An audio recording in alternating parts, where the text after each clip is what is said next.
And may we also give them another round of applause, ladies and gentlemen. That was KTM Choir. This is a choir that is named after the composer of that national anthem, Fatsi Leno Laruna. Ladies and gentlemen, my name is Oshinka Tsiang, and I shall be your Director of Ceremonies this morning. And we will not waste any time. We will continue and go into the program as you have in your midst, ladies and gentlemen. We will go now, this moment, to call on the Honorable Minister for State President, Re Kabo Niels Muraying, to come and welcome us properly, sir.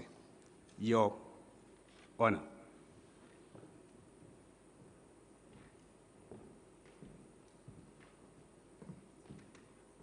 Good morning, ladies and gentlemen. Director of Ceremonies, I'm not your honor, I'm Honorable Minister.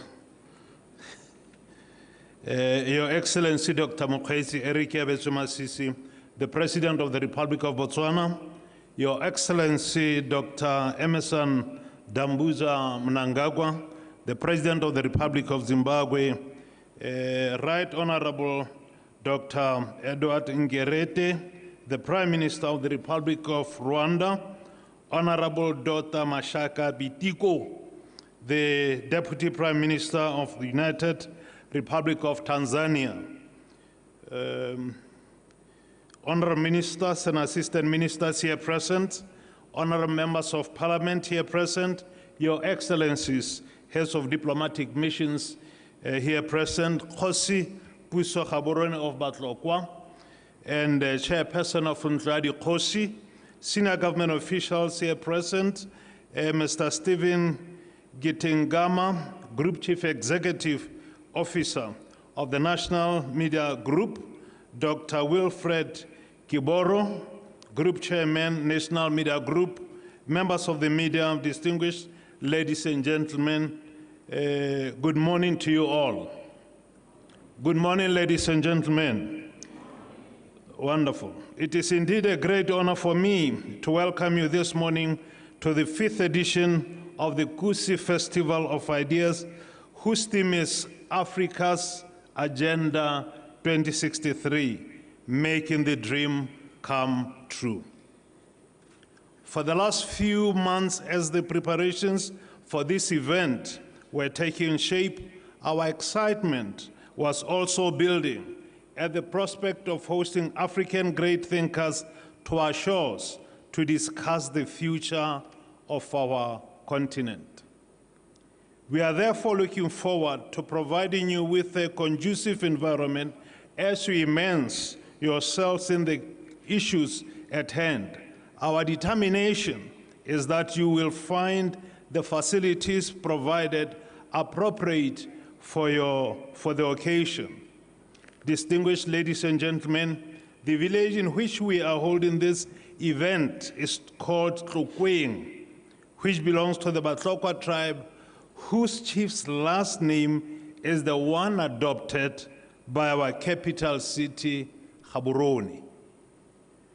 This event is very important for us as Africans as we move towards the Africa we want as espoused in the Africa's Agenda 2063. Distinguished ladies and gentlemen, for those of you who are joining this event online, we are determined to ensure that your experience, even though virtual, is just as enjoyable. I can vouch for the robustness of our networks as we are one of the most connected countries on the continent. I understand that questions have been prepared for you at the end of the event. Please take advantage of that to sample some of our cultural and historic offerings across the country. Your Excellencies, dear delegates, distinguished guests, my job this morning is just to welcome you to this event as we kickstart our conversations With those few words, I want to assure you, ladies and gentlemen, that Botswana are ready to host you on this momentous occasion. I thank you very much, ladies and gentlemen, for your kind attention. Pula.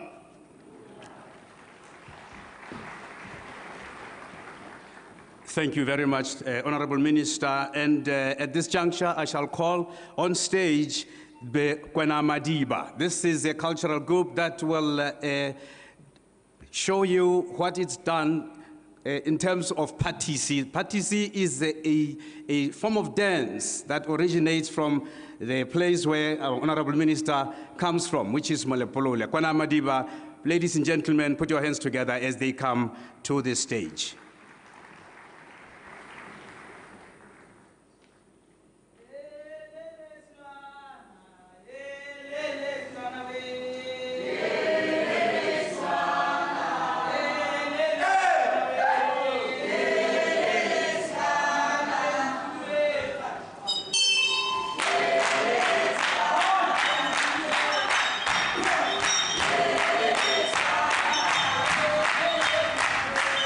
Yeah.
Kwena Madiba, ladies and gentlemen from my home village, Molepolole.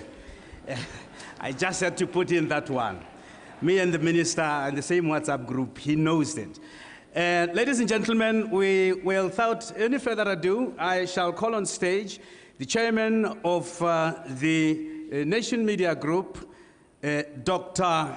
Kiboro, to come and give us an overview of the Kusi Ideas Festival. Dr. Kiboro.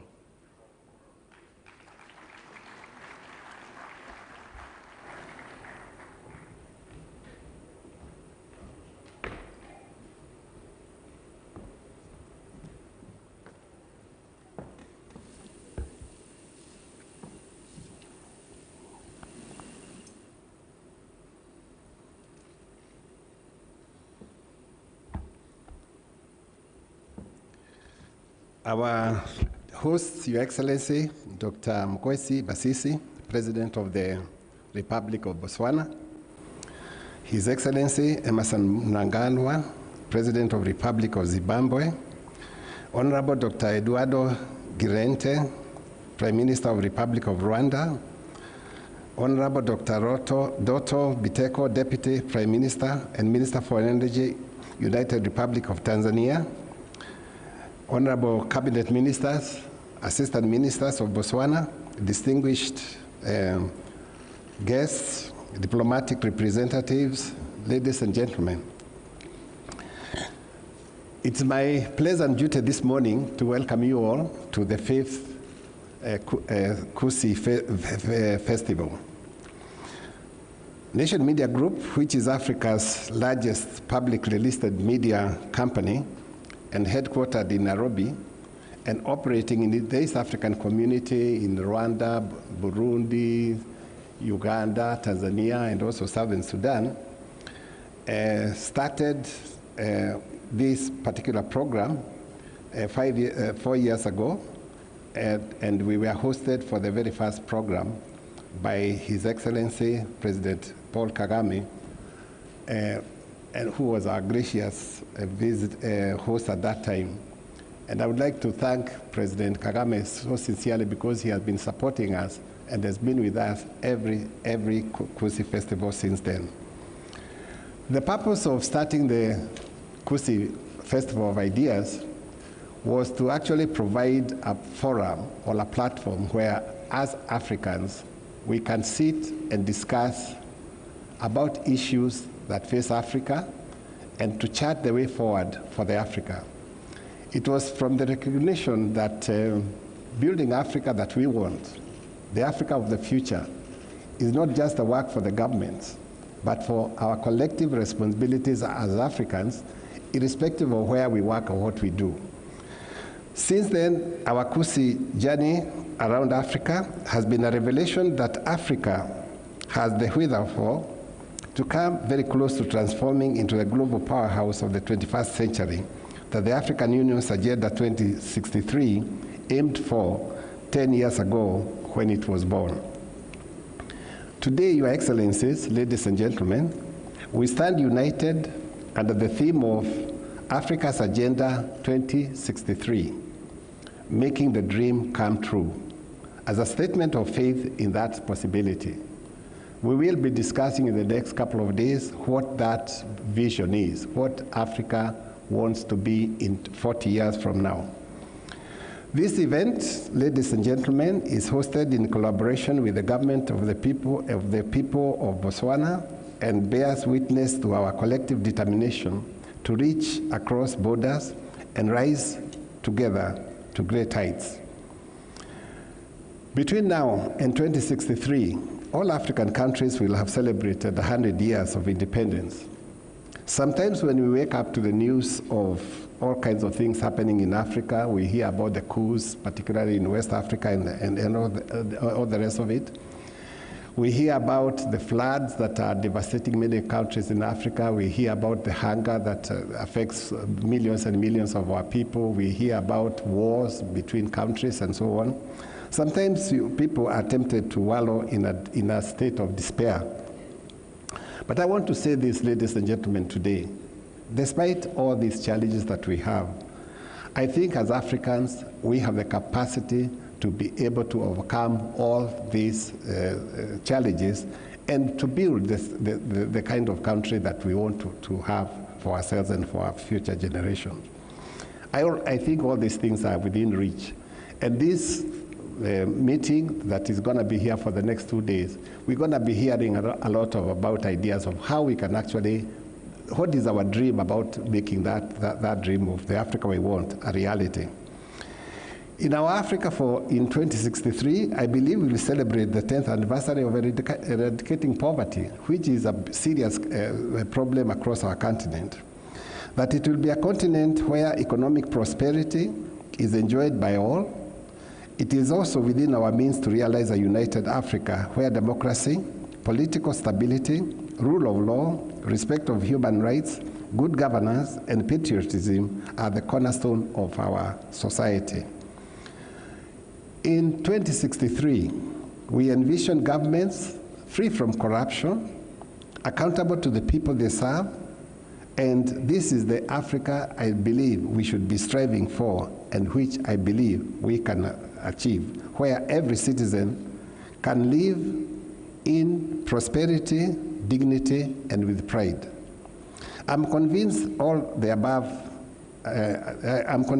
above, partly because we have with us here today, when we look around the people who are going to be participating in this, we have an incredibly rich gathering of minds, visionaries, and leaders who are committed to overcoming the hurdles that stand in the way of our continent's progress and to shape that glorious future.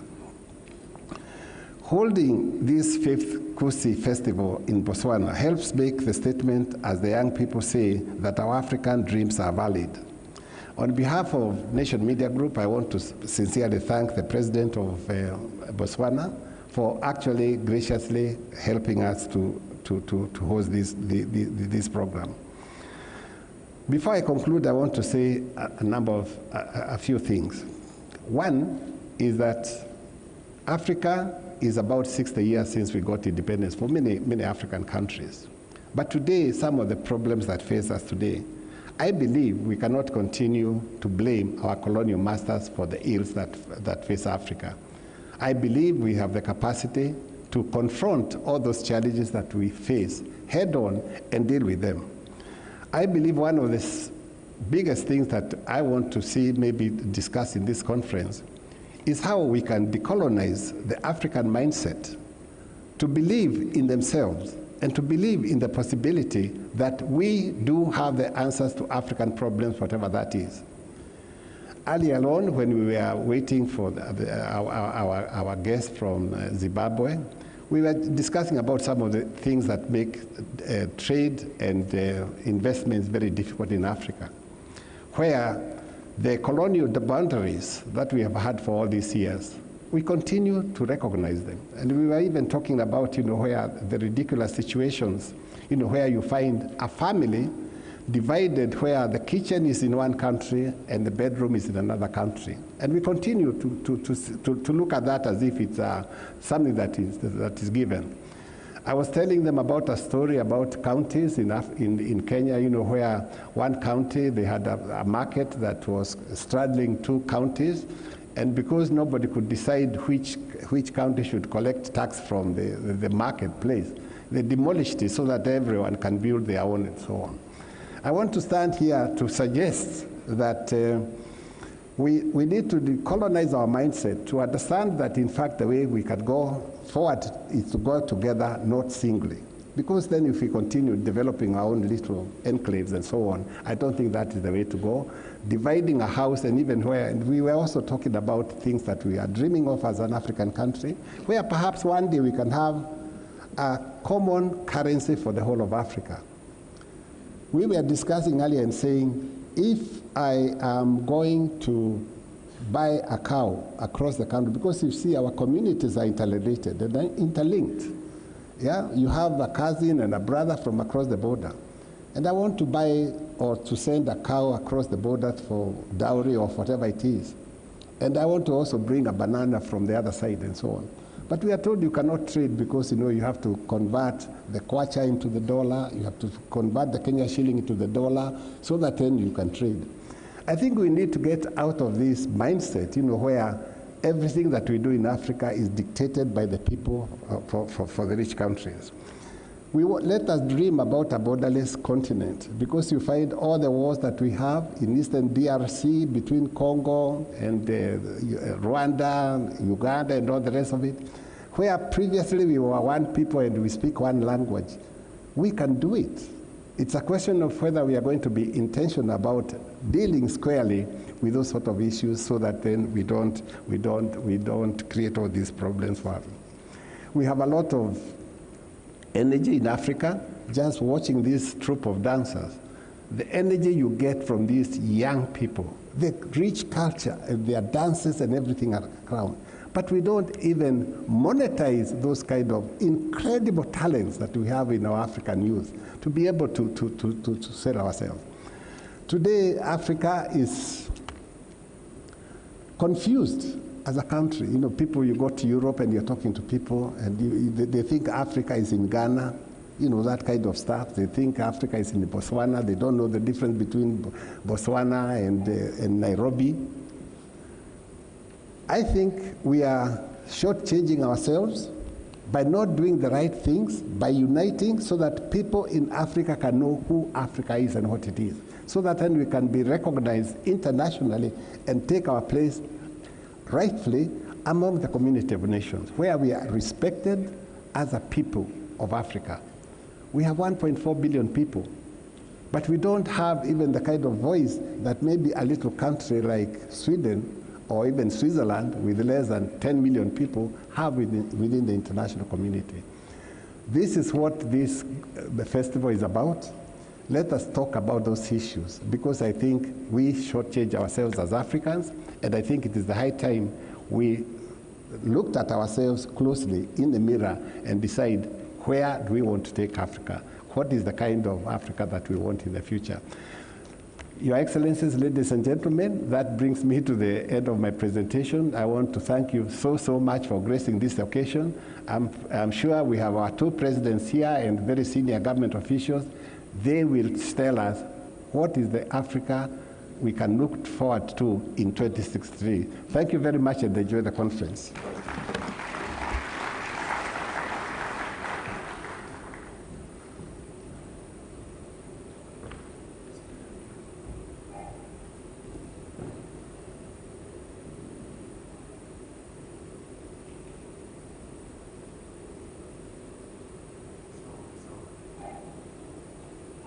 For Africa 2063 is obviously your dream as the youth of this continent. We want to see potent inter-Africa trade, a bustle of commerce and industry by 2063.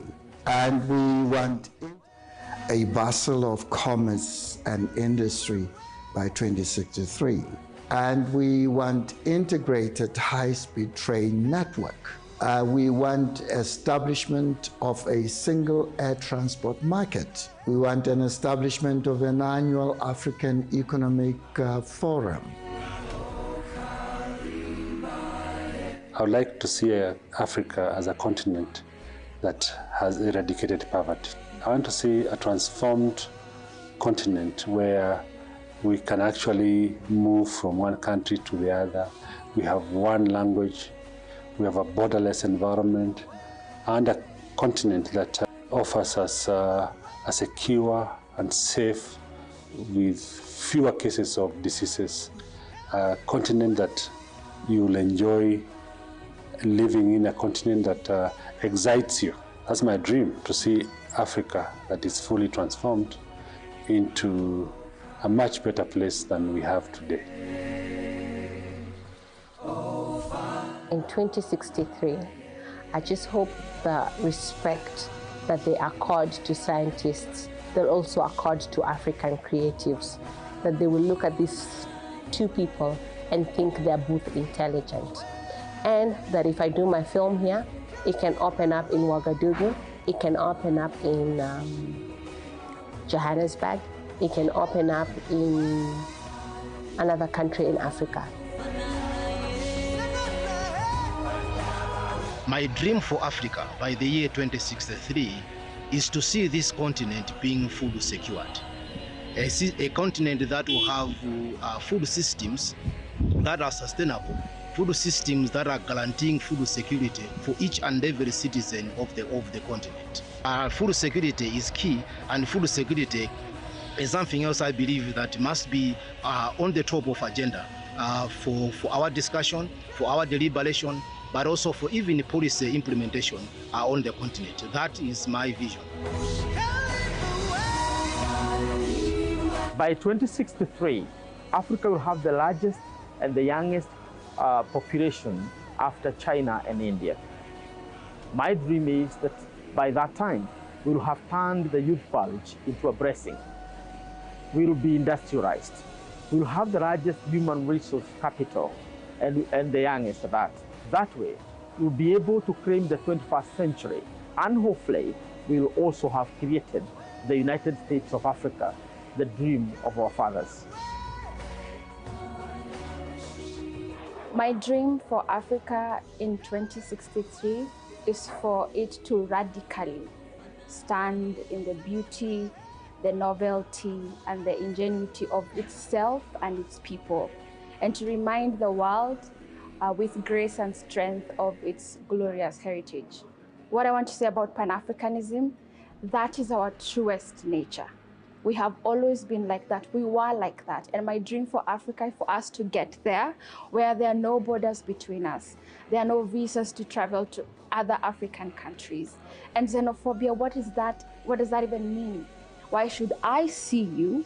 You have the same skin as I have, and I term you as my enemy. So my dream for Africa is to abolish that self-hatred that we have, especially for our own selves, how we see ourselves, our hairs, our skin, our brothers and sisters, and embrace Pan-Africanism, because again, it is the truest form of ourselves. It is our nature to hold each other, to have Ubuntu, to have the brotherhood. Ladies and gentlemen, for that round of applause. It is now the time for me to call upon another Botswana unique. This is an instrument that is found only in this country, but we do have ways of getting around because some of the equipment that is used for this instrument seems to be a little bit difficult to get, but fortunately, Your Excellencies, we do have neighbors such as Zimbabwe who are able to provide some of the equipment that's needed for this instrument that shall be played here. This is Seraba or Serangure. It is performed by MOKGWEETSI Kabomo, and he will be accompanied by Madikhomo Babini and Mary Babuti. They will also usher in the keynote address by His Excellency, the President, Dr. MOKGWEETSI Eric Kiabetswe Masisi, as soon as they are done. Ladies and gentlemen, welcome by this group on the stage. Thank you so much.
bana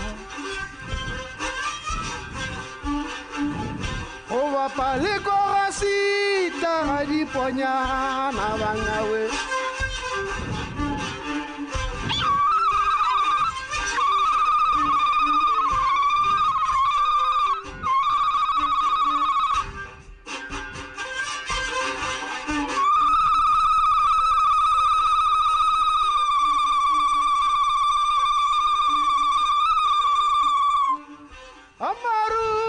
Mashira itzale barnawe Banava leche kwani tabu hello barna Hey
The Director of Ceremonies, Your Excellency the President of the Republic of Zimbabwe, Dr. Emerson Dambuzo Mnangagwa, the Prime Minister of the Republic of Rwanda, the Right Honorable Dr. Ngirete, the Deputy Prime Minister and Minister of Energy of the United Republic of Tanzania, Honorable Dr. Doto Biteko, Honorable Minister for State President, Honorable Kabo Murwaing, Honorable Ministers here present, Honorable Councillors, Permanent Secretary to the President and your Deputy, members of the Diplomatic Corps and heads of international organizations, the Group Chairperson of Nation Media Group, NMG, and proprietor owner of Kusi Ideas Festival, and also my distinguished co-host, Dr. Wilfred Kiboro, all permanent secretaries and your deputies, the Chief Executive Officer of the Nation Media Group, Mr. Gitigama, and your executive management team, vice chancellors, and representatives of universities and institutes of higher learning, senior government officials, CEOs, heads of parastatals and captains of industry, distinguished delegates and panelists of Kusi Ideas Festival, creative artists, members of the media, distinguished guests, ladies and gentlemen, a very good morning.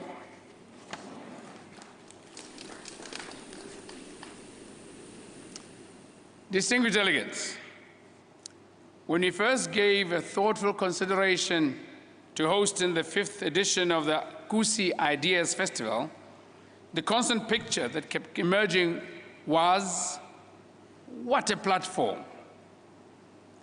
what a possibility of setting up right here in a village located on the banks of our city precincts, the likelihood of a stock exchange where ideas are not only tradable, but also stand every chance of enriching our policy space to be commoditized and monetized. So we truly are humbled to provide hosting capacity and contribute to the necessary conversations towards realizing the lofty dream of placing Africa at the forefront of global development.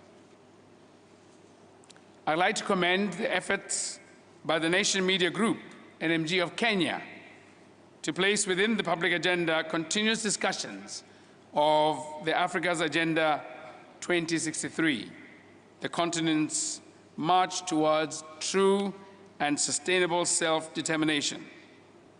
The last 4 of the Kusi Ideas Festivals, as you heard, were held in East and West Africa, where we are the very first to host this in Southern Africa.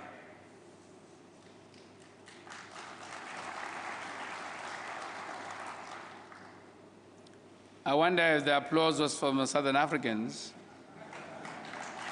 If it was richly thin. Why is this event so important to us? We're fully persuaded that this event has a unique offering of a transformative and intentional conversation by thought leaders from across the continent and the diaspora to interrogate the various aspects and facets of our collective vision. Thus, in the program, you will find business executives, academics, policymakers, community leaders, higher education students, youthful entrepreneurs, and other social influencers in various new media platforms.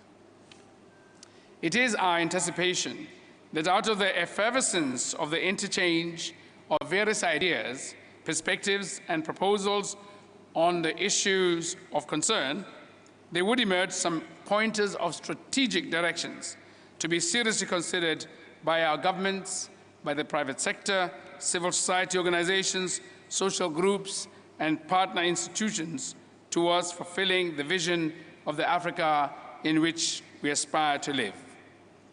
Accordingly, this Kusi Ideas Festival, like its previous editions, serves as a checkpoint to gauge the level of our commitment to our very own continental vision.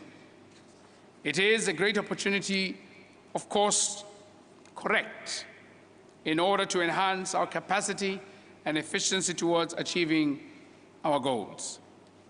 It is an opportunity to reflect on the successes, the challenges, and setbacks along this journey of Africa's blueprint for development. Without equivocation, I wish to observe that we are all energized by one notable and pivotal achievement heralded by the establishment in 2018 of the African Continental Free Trade Area. Its resounding ratification by African Union member states and its coming into force since February 2021. We need, therefore, to forge ahead with fortitude and progressively synergize regional efforts of integration that are guided by and advance all of the AFCFTA protocols. Let us have a crystallization of ideas and perspectives on strategies for spearheading implementation excellence. Distinguished delegates, the year 2063 is a mere 40 years or less away. They say 40 years is the span of a generation, or life begins at 40. It is certain that by that time, many of the young people who are here and those who have joined us online will be occupying leadership positions. It is for this reason that this event particularly provides a center stage for young people to chart the future that they want. I'm delighted that this year's theme, namely on the road to Agenda 2063, once again presents us with the opportunity of exploring the 7 key aspirations through which we envision the future of Africa. As you are aware, we desire to build and live in a prosperous Africa based on inclusive growth and sustainable development, looking at the health of the continent's people and how well equipped they are to compete in the 21st century. An integrated continent, politically united and based on the ideals of Pan-Africanism and the vision of Africa's Renaissance and the progress of both regional integration and African Continental Free Trade Area. An Africa of good governance, democracy, respect for human rights, justice and the rule of law, and the shining example of its democracy and nation-building projects. A peaceful and secure Africa, how peace can be brought to all the people, and a reimagination of the AU's silence in the guns plan. Africa with a strong cultural identity, common heritage, values and ethics, and the growing global influence of its cultural production. An Africa whose development is people-driven, relying on the potential offered by the African people, especially its women and youth, and the care and protection we must all give to our children, as well as the contribution of the continent to the global innovation pool and best practice in ideas and areas like conservation. And Africa as a strong, united, resilient, and influential global player and partner. Distinguished delegates, Botswana stands ready to share with the rest of the continent our success story, modest as it might be. We've had the fortune of maintaining political and economic stability for several decades, which resulted from our multi-stakeholder consultative approach to governance. We've continued to put at the forefront of our collective development institutional integrity anchored on tenacious adherence to the rule of law. This has served us greatly, but not without challenges. We continue to emphasize that Ntakholo ke a molomo, or as the Akan people of Ghana would literally translate in their own proverb, conflicts are resolved best with a tongue and not with an axe. As we gather in Gaborone for this exchange of ideas, let us remind ourselves of the hope that Africa represents. This hope has been demonstrated in many success stories, which we must constantly communicate in the most true perspective to the rest of the world and dispel the distortions of Afro-pessimistic narratives. You'll recall that at the height of the devastating COVID-19 pandemic, we here in Botswana were able to contribute to the medical science when our own scientists successfully identified the Omicron variant of the COVID-19 pandemic. I believe you're well acquainted with similar exploits from your respective countries, which is truly an indication that this continent is endowed with excellence. This continent continues to produce some of the very best performing athletes and world record holders in the field of sports. The world is waking up to our cultural genius, with African beats becoming a feature of the global pop culture. Our continent is also endowed with vast natural resources that provide a foundation for unrivaled economic renaissance. We continue to represent the best hope for conservation, providing a rich biodiversity as well as incomparable species and varieties of both flora and fauna. This continent is indeed both the cradle and the future of humankind. Our steps towards facilitation of the implementation of the African Continental Free Trade Area have been given impetus by policy actions taken by some sister nations like Kenya, who have announced their intention to abolish visa requirements from Africans traveling to Kenya.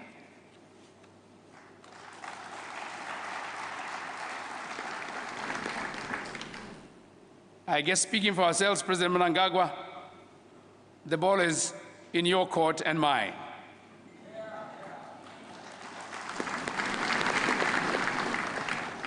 We shall talk.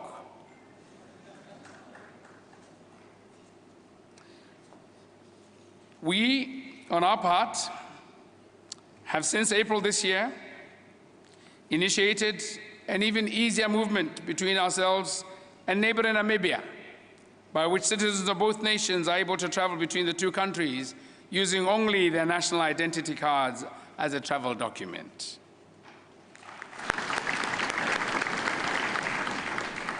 This has clearly reduced the burden of acquisition of passports for travel to either country. It is our hope that with time, this will become a feature of the subcontinent and eventually the continent as a whole. And yes, once again, President Mnangagwa, I'm happy to tell you that I have begun the consultations on my side. I wish you begin on yours, so that next after Namibia will be a Zimbabwe ID holder traveling seamlessly to Botswana and a Botswana citizen with an ID commonly known as Omang traveling seamlessly to Zimbabwe.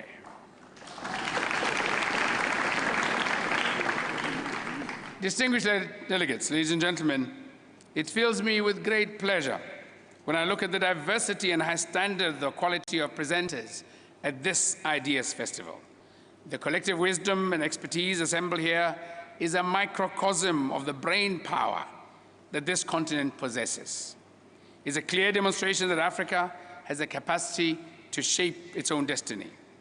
More than ever before, Africa is at an enviable intersection to shift from outside dependence and instead leverage on the continental endowment of human capital and material resources and turn the collective African dream into a true reality. Engagements such as the Kusi Ideas Festival can only hasten this transformation. I therefore urge the participants to vigorously and passionately explore the topics on the agenda. We must leave no stone unturned in our quest to achieve the Africa we want. With the power of imagination, let us unshackle the aspirations of the succeeding generations. Dear friends, the Africa we want is truly possible and achievable, but it depends on how determined we are to achieve it. More technological developments have made it possible for us to achieve this vision quicker than we could have in the past, easier than we could have in the past, cheaper than we could have in the past. In Botswana, we've embarked on the road towards the knowledge-based economy. This should be able to give us the capacity to benefit from intangible resources in the form of intellectual property in the key spaces we are in, such as mining, especially the mining of diamonds, in agriculture and tourism. It is for these reasons that I urge you to raise the bar higher in your collaborations and commit yourselves fully to investments that will make our continent a net exporter of knowledge goods, knowledge services, rather than just an importer or, worse still, an exporter of raw material and brute raw knowledge. We need to capacitate our youth and institutions of higher learning to vigorously explore innovative solutions in the fields of agriculture, health, energy, education, communication, food preservation, artificial intelligence, mining, etc., etc. Distinguished delegates, politically speaking, political stability in some parts of our continent remains elusive. We all know that without the guarantees of such stability, the dream that we are chasing will be so much harder to achieve. I therefore urge you to include in your conversations practical solutions to internal and external conflicts that are clearly an obstacle to sustainable development. As I said earlier, the collective brain power in this gathering is all that Africa needs to resolve all her problems, including those of conflict. Climate change continues to present a major challenge for now and for the foreseeable future. It threatens to scuttle our plans to achieve sustainability in areas such as food, self-sufficiency, and health. Let us summon our collective efforts to find the African solution to this. Ladies and gentlemen, the demographics in Africa show that the majority of people on this continent are young. It is therefore important to ensure that they are fully engaged in the discussions about, as well as for their future. I am aware that the organizers of this event have invited students from several institutions of higher learning, such as the University of Botswana, Botswana University of Agriculture and Natural Resources, and the Botswana International University of Science and Technology. I urge them to take full advantage of this opportunity to engage and network with experts in the different fields of their study and interest. As I conclude, I wish to extend a further invitation to our visitors to ensure you do not leave Botswana without enjoying our wonderful hospitality. For beef lovers, and I know there are many of you, I can assure you that we have world-class beef that never fails to conquer and arrest the taste buds of our fellow visitors. Never.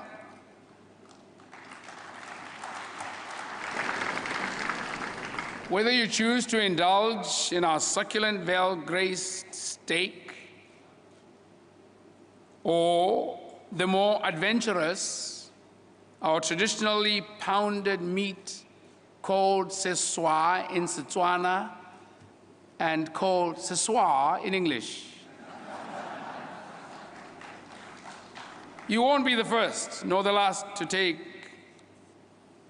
that only one of its kind culinary experience home. And yes, for the more imaginative, take a look at the backdrop. What happened to it? The Okavango Delta. The Africa we want. A place of serenity and peaceful delight, where when we hold our binational with President Mnangagwa, as he has promised, we are going right there to see geography beating us human beings at realizing not only the AFCTA, but the Africa we want, because the water that's in the Delta comes free of visa or any immigration customs formalities from Angola. It's now my distinct pleasure to declare the 5th edition of the Kusi Ideas Festival 2023 officially open and wish you fruitful deliberations for the benefit of our beloved continent. I thank you. Apulaene.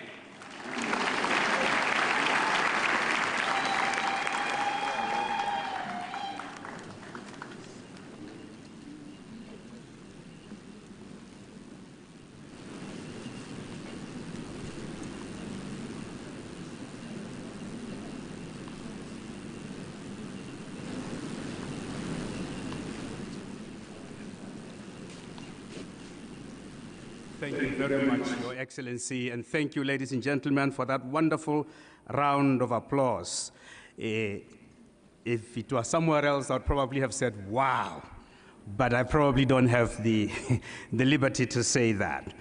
Ladies and gentlemen, my work here is coming to an end, but not before I call to the stage a gentleman who shall present, or rather, conduct the conversations with their excellencies in the Journey to 2063 Presidential Roundtable. His name is Mr., I hope I pronounce his name properly, Admasu Tadesse. He is the President Emeritus and Managing Director, Eastern and Southern African Trade and Development Bank Group, TDB Group.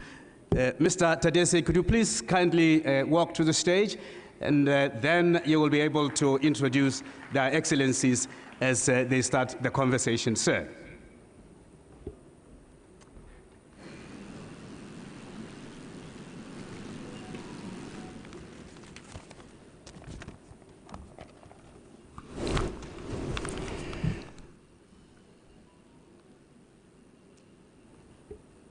Good morning, everybody, and welcome to this presidential high panel discussion on the Africa we want, the Journey to 2063.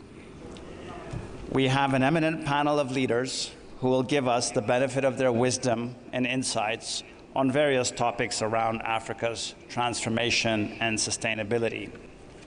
We are honored to have before us a very esteemed panel of heads of state, His Excellency Dr. MOKGWEETSI MASISI, the President of the Republic of Botswana, and also His Excellency Emmerson Mnangagwa, President of the Republic of Zimbabwe, and of course, the Right Honorable Dr. Edouard Ngirente, Prime Minister of the Republic of Rwanda, and the fourth panelist being the Honorable Dr. Doto Bitoko, who's the Deputy Prime Minister of the Republic of Tanzania and also the Minister of Energy. So these are our four eminent personalities who will be giving us perspective on the journey to 2063. Perhaps at this juncture, I would like to invite the esteemed panelists to the stage.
I think the mic is favoring the president.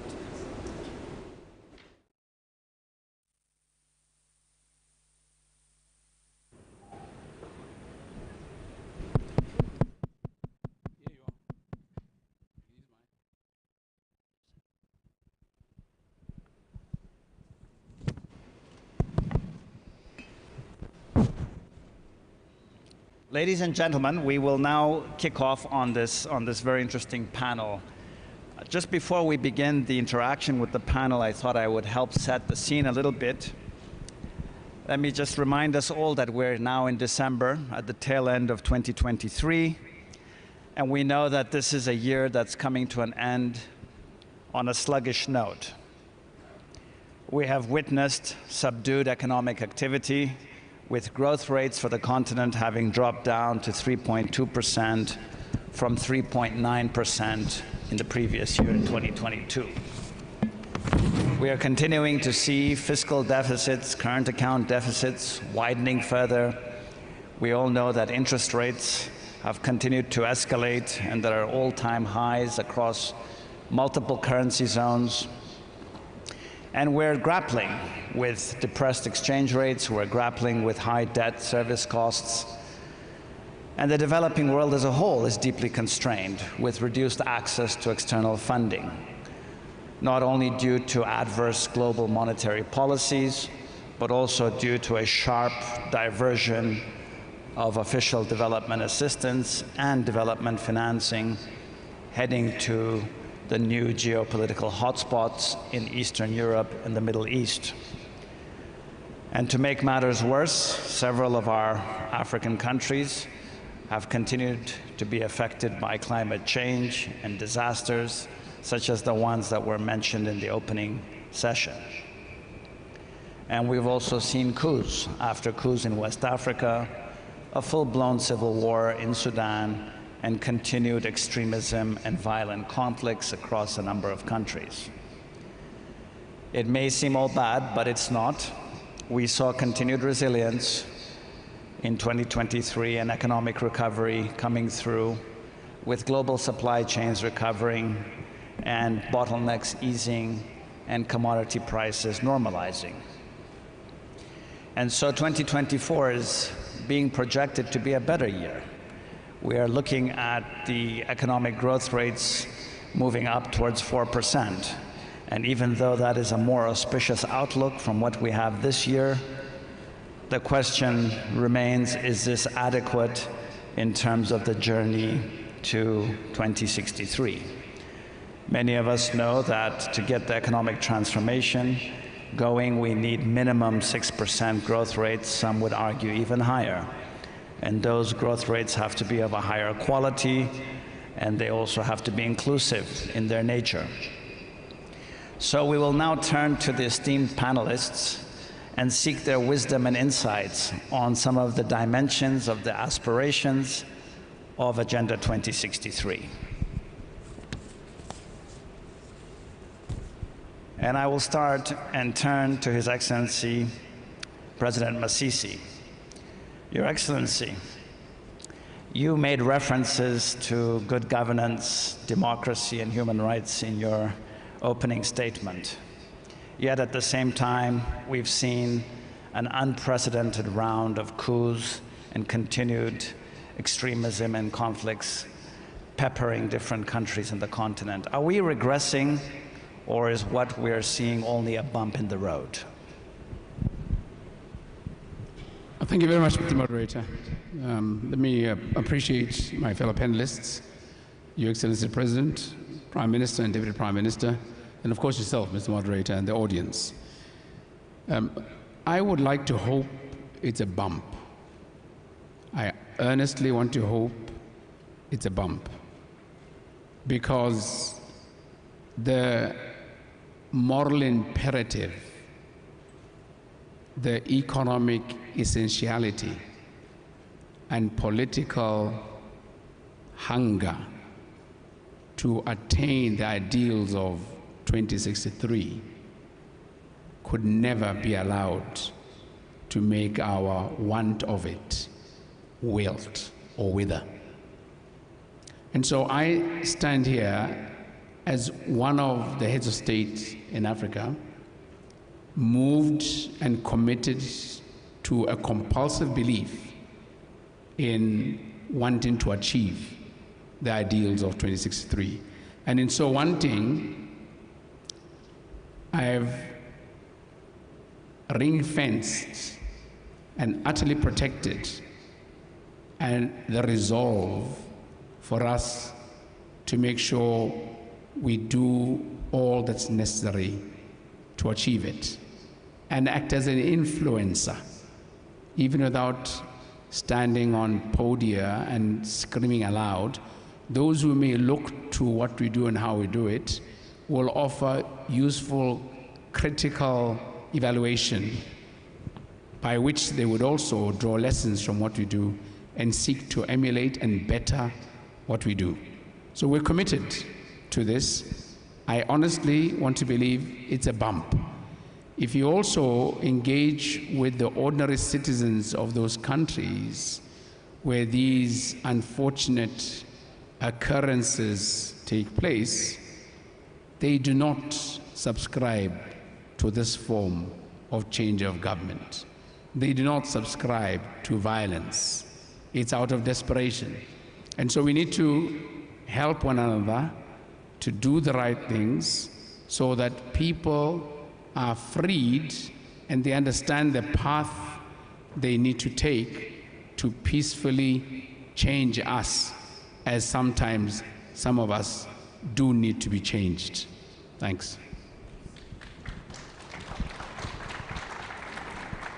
Indeed, Your Excellency, a bump in the road it can be if our member states take ownership of some of these challenges, and I think we should all give a round of applause to the 4 countries that are represented on this panel for taking the challenge of Mozambique very seriously and chasing those nasty characters out of Mozambique.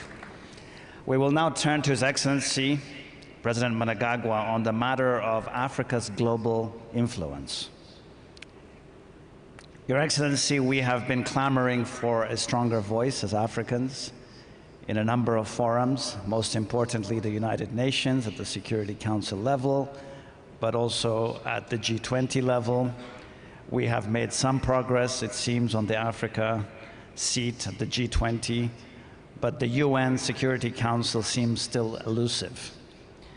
When do you suspect, Your Excellency, we might see meaningful progress in terms of taking our rightful seat in an institution as powerful as the United Nations Security Council?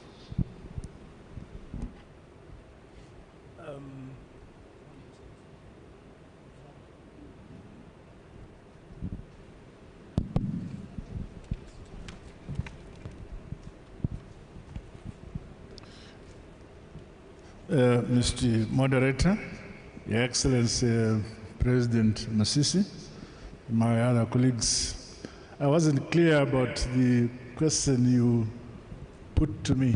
If you may repeat it, I could not hear you properly. Yes, Your Excellency, part of our vision of Agenda 2063 is to make Africa's voice more heard and to make Africa much more influential, to take our rightful seat in the global institutions that preside over very sensitive issues. And I was referring to the G20, where we finally seem to have gotten traction recently, but the UN Security Council matter seems to still be up in the air. Do you see any prospects for us finally taking our rightful place on a more permanent basis at the Security Council? Thank you very much for the question. Well, there are factors, in my view, which we, as an African continent, need first to speak with one voice. The global north takes advantage of us because they have the capacity to divide us. Among the crop of leaders on our African continent, the leaders in the north are able to say the following leaders are good, the following leaders are not good. And those who have been identified as good think they are good. But those who have been identified as not being good are actually the good leaders of Africa. So it is critically important that our current crop of leaders should not take glory by being marked as good by leaders from the north. We must be identified as good leaders by our own people on the continent, because we'll be championing the African cause on our continent. Now, one other matter I believe is critical is that our AU, the African Union, should be to us, the crop of African leaders, the center where we must show that we are good for Africa, rather than be given 100% marking by centers outside Africa. However, this journey will take longer. The founding fathers of the AU were really African. This is why they identified the need that there must be a center where Africa assembles as Africa. But down the line, some of us in Africa make centers outside Africa more important than our only center in Africa. That alone shows us that we still are a long way from believing that we as African leaders should identify ourselves first and foremost as belonging to Africa and uplifting the flag of Africa, the AU, before we become darlings of other jurisdictions. Unfortunately, when you do so, you hardly get, you may consider me to be rude, but such countries that become highly revolutionary about being African do not get the same support in terms of global capital support. But we should realize that we actually don't need it. Africa has the resources internally to develop and grow and modernize Africa. Yes, we may not invent the wheel, but we must stand from the point of view that we have the resources to develop, modernize, and industrialize Africa. And through our own domestic resources, we should be able to acquire the technology, the skills, or sciences, or technologies from elsewhere on the basis of our own domestic resources. I thank you.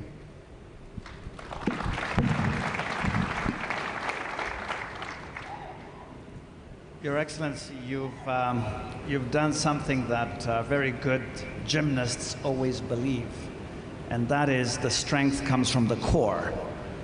And so maybe perhaps the message is, yes, we may aspire to taking our rightful roles far away, but maybe we should make our African Peace and Security Council work more effectively within the African Union. And next time I will change my question and focus on the African Peace and Security Council. Thank you, Your Excellency. We'll now turn over to the Honorable Prime Minister, Dr. Girente.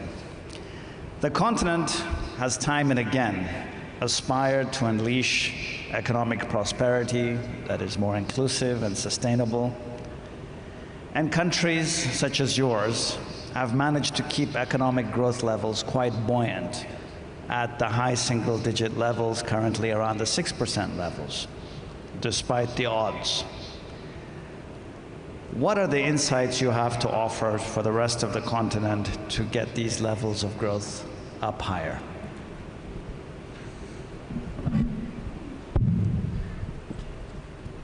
Thank you, Moderator. Your Excellency, President MASISI, President of the Republic of Botswana, Your Excellency, President of Zimbabwe, distinguished guests, it's a great pleasure for me to join you today at this 5th edition of Kusi Idea Festival, representing His Excellency Paul Kagame, the President of the Republic of Rwanda. He had wished to come, but could not due to prior commitment.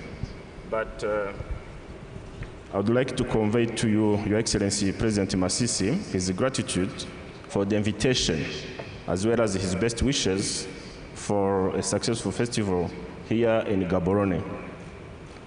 As you know, the inaugural edition of this festival took place in Rwanda, and our President attended all previous editions. So this shows also his commitment to this kind of discussion and among Africans. Moderator, since you have asked me to share, I think to share with our colleagues what we have done in Rwanda, I'm not going to talk about results, but maybe it's much better to talk about how we go there, how we're able to achieve that. Normally, in a different conversation like this one, we always talk about inclusive growth, but we forget, I think, to talk about inclusive planning, because before we achieve our results, we need always to plan properly and make sure that everyone is involved in the country. And that was the vision of our president, to involve all citizens in our national planning. And now have seen the results from that. The second thing we have been talking about in Africa in a different conversation like this one is potential, but as you know, some people say that we don't need potential.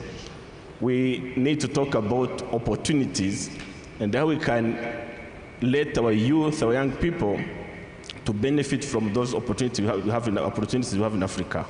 And this is what we have done in Rwanda. So first of all, the way we achieved it was in that inclusive planning was to make sure that every Rwandan, every citizen participate in our national planning from the local level to the national level, so that people could express themselves what they need. And then at national level, we were able to select what were achievable from what people needed on the ground. And this is why our planning was based on the 3 pillars: the social aspect of it, the economic aspect, and then the governance, because the governance is very crucial. And since I'm talking about the governance, the government of Rwanda, under the leadership of President Kagame, we made sure that we have an accountable government. The accountability mechanism is very serious in Rwanda. Everyone is accountable, be it in public finance management, be it in governance, everyone is accountable. And that was our way of achieving that. And every year, we have almost like 3 different forums where the president with the whole government sit together and discuss what we have achieved and what we failed to do. The second forum is what we call the national dialogue, where now the president with his team, the government, we sit with the population, with the citizen. Because you can't find a room where we put all Rwandans, of course, we put some people in a room, others are participating remotely. So they'll be asking questions, they'll be telling us what was not done, or what was done not properly, to be able to correct it. So that inclusiveness in the planning has really helped us to achieve the result you have seen now in Rwanda. And one of them is the consistent growth, which has been always around 8% for now more than 10 years. The other figure, today I'm not talking about the figures, but one figure I can mention here is the life expectancy of Rwandans, which increased from 49 years now to 69 years over 15 years. And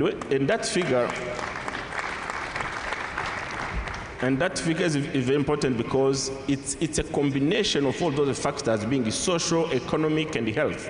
Because some people think that the life expectancy means only the medical aspect, but it means also that people are living well, they have a food, they have a peace, being a peace in terms of security, but also peace in their mind. So that is one figure I wanted to mention here. But from that inclusive planning, what we have seen was that we had to base our planning on our population, which means we want to make sure that our youth is educated. So the education was the #1 pillar in that achievement, because Rwanda is a youth population. Our 60% of population is youth. So out of 13 million of population, 3.4 million people are in the schools today. So from primary to university. So it's like 1/4 of population are students. So we have to take care of youth. And this is why we invested heavily in education systems. We changed the programs to make sure the programs are customized with our needs in our countries. And then we made sure that we have quality teachers, which means we had also to work on teachers' welfare.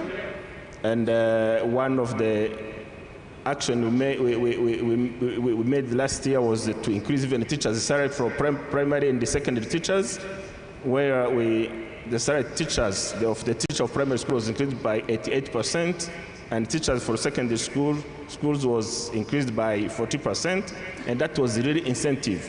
We also created a kind of a bank for teachers, which is a cooperative called Mwarimu Sako. Mwarimu is a Swahili word which means teachers. So we have what we call Mwarimu Sako. It's a cooperative where teacher can get a loan, cheap loans. Interest rate is around 10 or 11% with easy conditions. And that was also, it was also a good incentive for teachers to be able to, to feel stable. And that has been a good, incentive to improve our quality of education. The other thing I want to talk about is agriculture. You can't lead a population with no food. We want to make sure that there is food security. And the food security we're talking about here in Rwanda is, first of all, the food has to be available, the availability of food, the food has to be accessible for our people, but also affordability. We want to make sure that the food is affordable by our people, and now we have been investing very heavily in agriculture, be it irrigation schemes, but also producing seed. We used to import seed from outside, and we used to spend a lot of money on that, but now we're producing our seeds we need every year, so we don't import any more agricultural seed. We're now investing in fertilizers production. We're launching actually one of fertilizer plant in Rwanda this December to make sure at least that we don't import fertilizers. So by the time we have seeds, you have fertilizers, then you have technology, we are sure that the agricultural production is going to increase. So what I want to say also is the investment we have made in infrastructure, roads, electricity, and water and sanitation, as well as ICT infrastructure. Now, wherever you are in Rwanda, you have internet connection. All districts are connected by good quality roads, but also when you talk about electricity, 15 years ago, the connectivity level of electricity was 17%. Now have reached 74%, meaning 74% of our households are connected to electricity. And our target is to achieve 100% by end of the next year, 2024. So I don't want to mention a lot of numbers, but I want to just tell you, as your question was to, the way we were able to achieve what we have achieved. But our leadership, we believe that there is a lot to learn also from African countries. We believe in South-South cooperation, and we think that in a conference like this one, we can learn from countries like Zimbabwe, like Botswana, and they can also learn from us. So we are promoting South-South cooperation because we believe that among us, African, we can learn from each other and develop our continent. Thank you so much.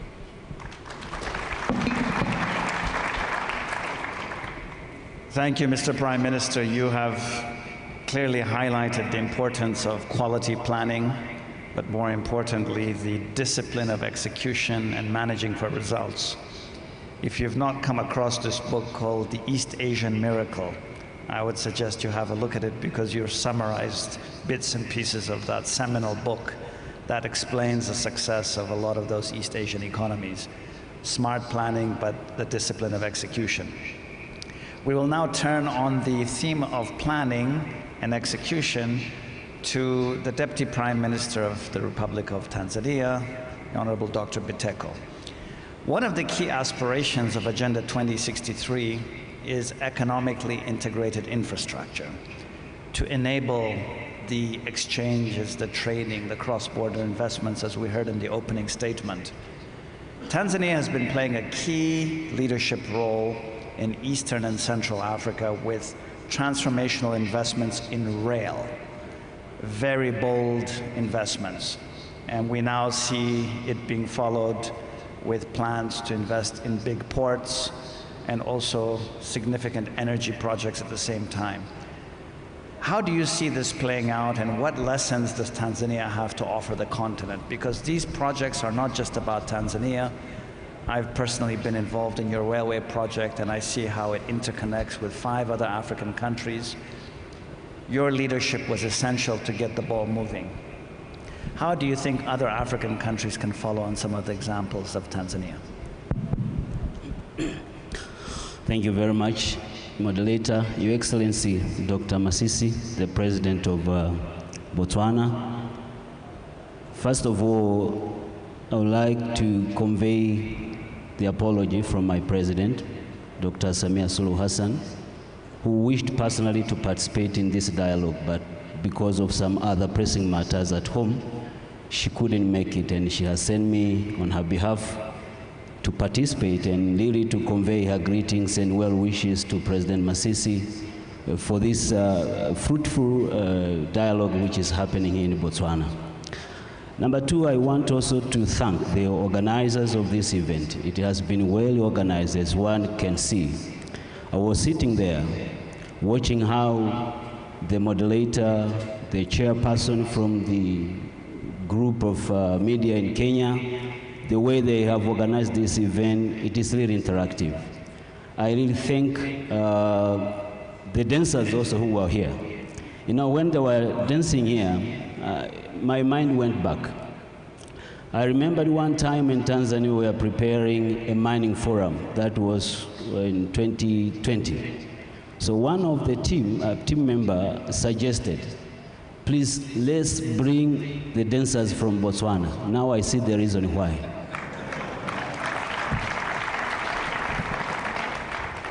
And again, during the course of action, the moderator and the Honorable Minister were in a bit competition of ownership of the group.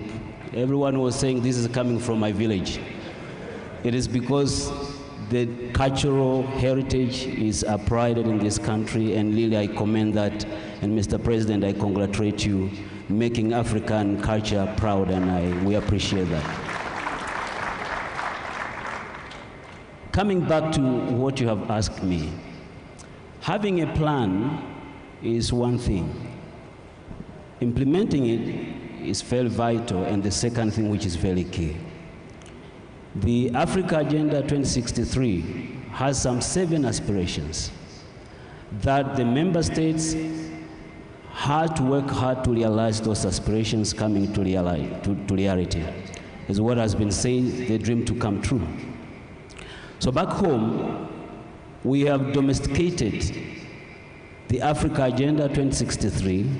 It is now influencing every part of the government plan, right from the strategy all the way to the national budget. And bringing this aspect into our plan, it has really worked for us. The development space which we're experiencing in the country is really awesome, and we really thank the African Union coming up with such a document. For the last 3 years, we have been conducting an implementation evaluation mechanism to see whether we are in the right track or we have delayed. I wish to inform that in 2019, the overall performance on the agenda, we recorded 32%. And next year, the follow-up year, which was 2021, we recorded 37%. And the report which we submitted to the AU Commission in November this year, we have gone up to 54% performance. And this has been attributed by the development that has been made in the country.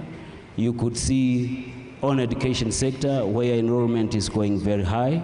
We are constructing schools in every villages, secondary schools, vocational training centers. And again, we have, on this health sector also, we have put up some hospitals, health centers, and dispensaries across the country. This has enabled the people in the country to access services like education and health. On infrastructure, we're extending the SGR, which is connecting us with our neighboring countries like Rwanda, Burundi, and Congo, which now is underway. We are also, the maritime services also have been improved. We are expanding our port services so that we can invite more services to our neighboring countries, especially those who are landlocked countries. So the Africa agenda and the role that the country has taken is really realized. The issue here is let's put more effort on implementation, make this agenda come true. For instance, in agriculture, just from the document which we have adopted from the AU, the Africa sector, the agriculture sector has grown up very tremendous. As you may be aware, the big market for Tanzanian agricultural products are 2 countries, mainly South Africa and Kenya. Now, the sector has grown by 4%. This is the sector which provides employment to our young people at 65%. You could see it is contributing 26.2% of the GDP of the country. So this is the thing that we are offering to the African continent. It is our wish. Let's join hands together, as the excellencies have said. We realize the potentials we have.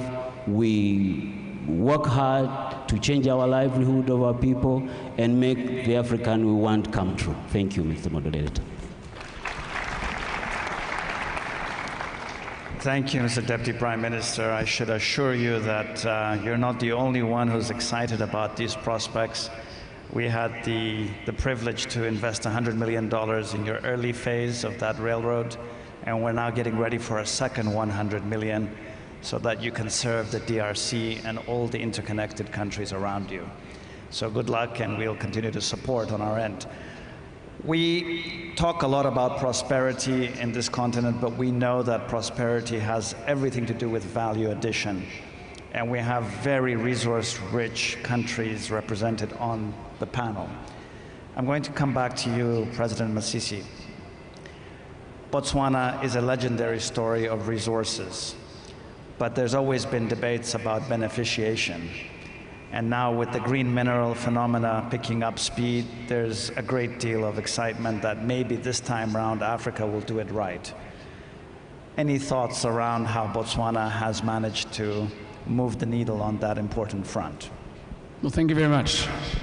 I'll gladly share, because I think we represented a typical example of many developing countries in our earlier years when it came to the exploitation, utilization of our natural resources. You know, land, air, water, wildlife, minerals. But we have put in place, and we urge others to emulate this, very strong institutions that help us engage in on these. One is, you know, besides the obvious, such as the necessity for peace and stability and, you know, both monetary and political, is the need to engage in the promulgation of legislation that results in confidence building, both domestically and externally.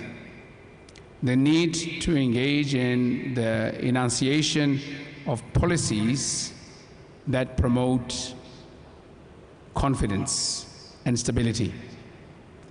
The need to ensure that you are sharpest when it comes to negotiations and contracting. We learned a bitter lesson, because for the longest time we were convinced we were extracting the most out of our mineral wealth. Alas, we were not. And all this was down to the fine print in the contract. And so we urge all of you to look thoroughly at the fine print in the contract. So the way in which we're convinced we've moved the needle was to take a very close look at that and to expunge out of the previous contract all those elements that were hurtful to us. And I'll give you one example, which I think should be a lesson to everybody here. We had in our contract, to do with our mining our diamonds, a clause that stipulated the conditions for non-compete. And what it really meant was that we, as the source of the mineral wealth, would be perceived to be competing with our partner if we wanted to beneficiate. And we were relegated to mining and trading in raw materials, non-beneficiated. And if anybody knows anything about diamonds, I know President Mnangagwa does. I'm not so sure about you, gentlemen. If you know anything about diamonds, the increase in the wealth of the diamonds is greatest following beneficiation. And so when you have in a contract a clause that says we can only mine and sell rough, we are imprisoned. So our second liberation came about when we expunged that through negotiation. So that's a big lesson for us, and we think we've moved the dial following the renegotiation of our mining and sales agreement with De Beers, and we have ferociously entered the space and will continue to grow of beneficiation It's important that we also look at and invest money in human capital development for that sector, in that sector, all aspects of it, from legal to innovation, technological. It's important to invest in others who may have the technology that is critical for beneficiation. It's important to diversify your partners. Never stick to one partner, in this case, all the time. It's almost like putting all your eggs in one basket. So we've diversified our partners as we've sought other partners in the beneficiation space. And that's why we're working with a small mining house, Lucara, and a very small diamond company, HB, have sought a partnership that is fresh. But the rate of return on that partnership far exceeds what we've ever had in our lives. And I guess that's why there's so much noise about it. Somebody's hurt in some way. But I urge you to look at these very, very closely. And lastly, you must never surrender or retreat in quest of that which is good for your people. Never. Thank you.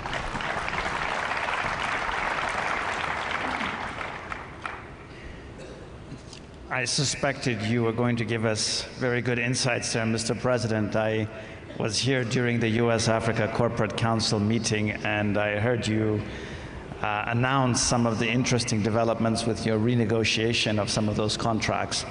Now we know you're a legal eagle, among other things, because now you know that the devil resides in the detail, which we bankers know very well too. Your Excellency, President Mnangagwa, the Republic of Zimbabwe is a country that has, against many odds, managed to turn the tide in the mining sector. I've been a very close observer of your economy. Many thought that you would not be able to turn the tide, but we're hearing of very interesting developments in your mining sector, among other sectors as well.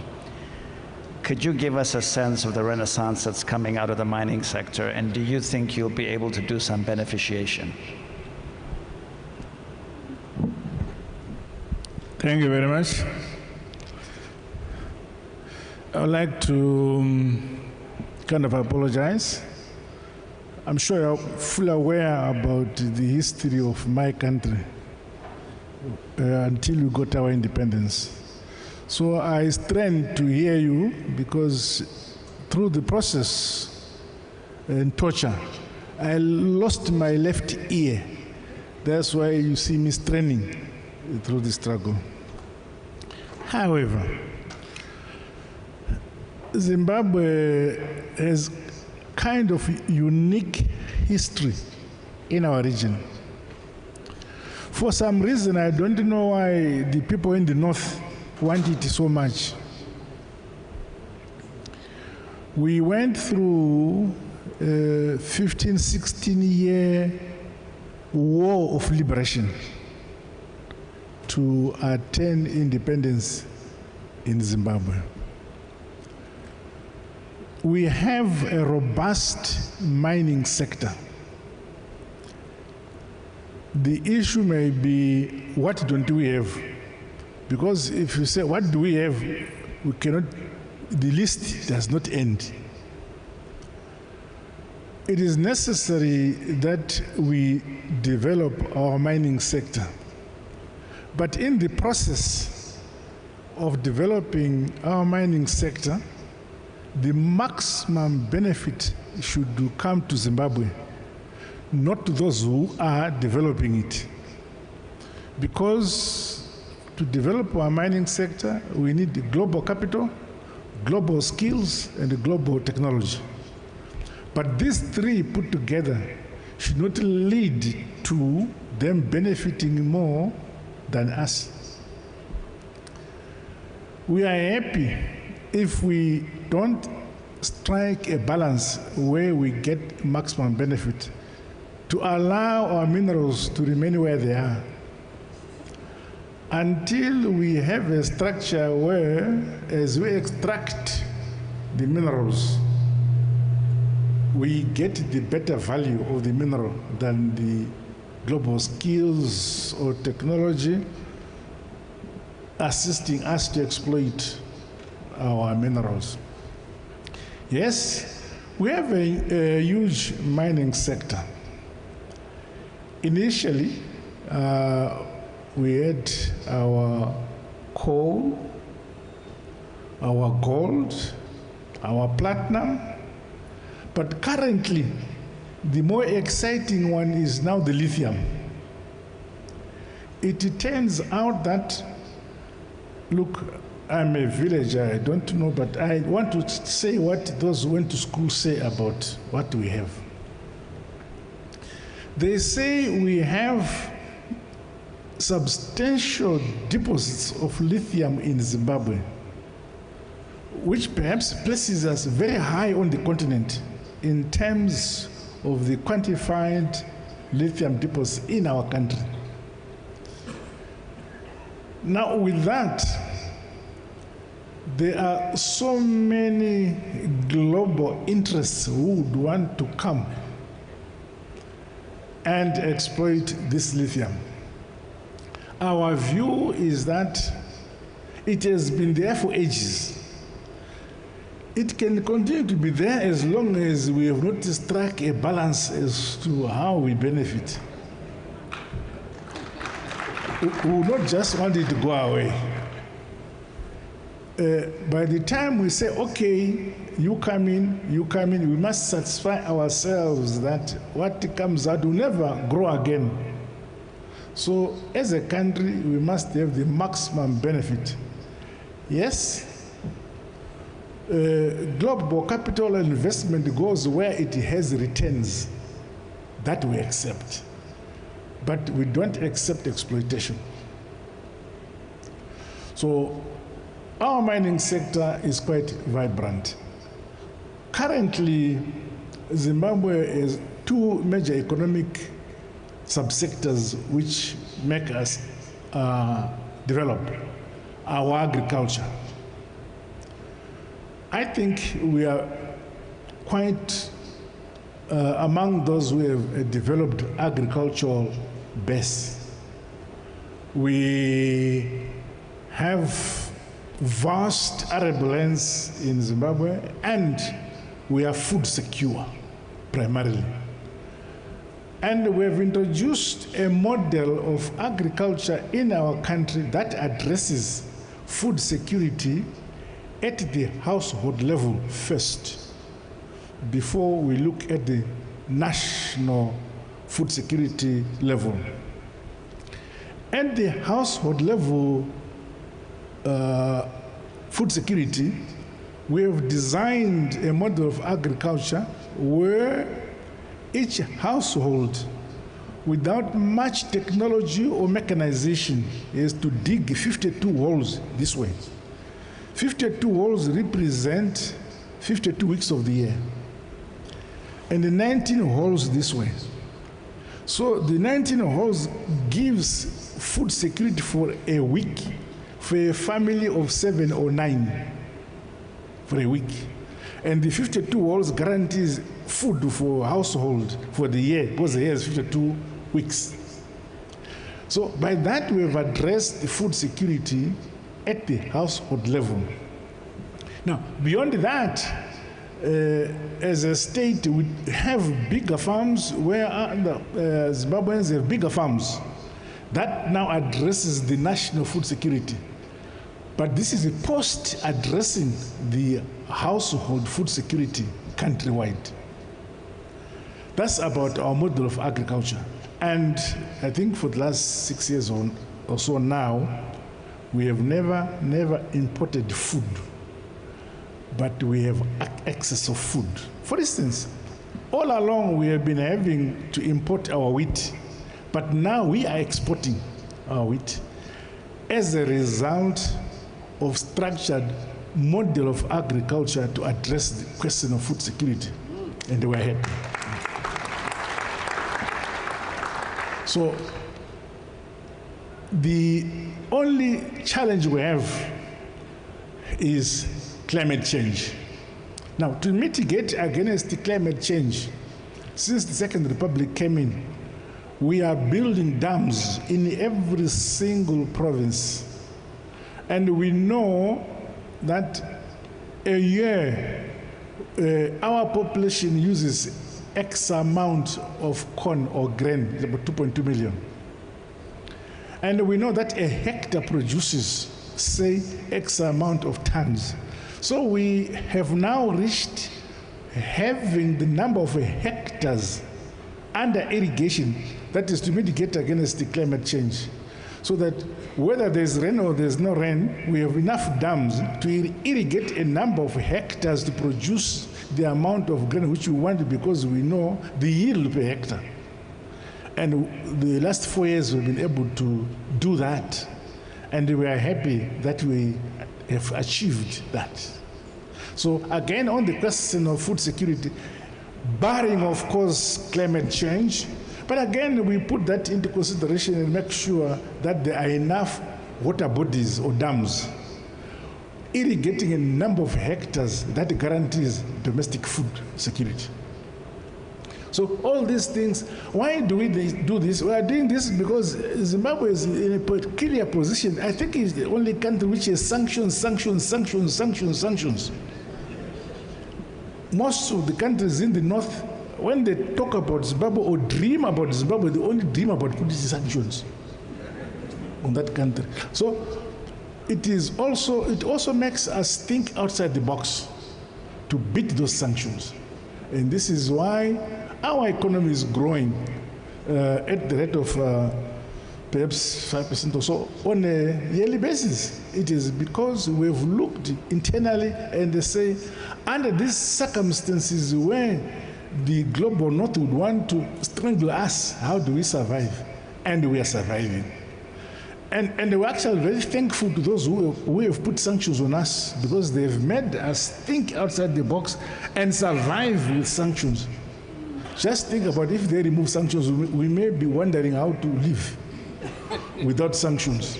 Because we are not, if some of our people who are now 23 years old, they don't know any freedom except living under sanctions for 23 years. So it's now a norm of life, a way of life for us. But at the end of the day, we have said, here is our country, land is there, rivers are there, water is there, the population is there. We are food secure on the basis of the model of agriculture we have developed.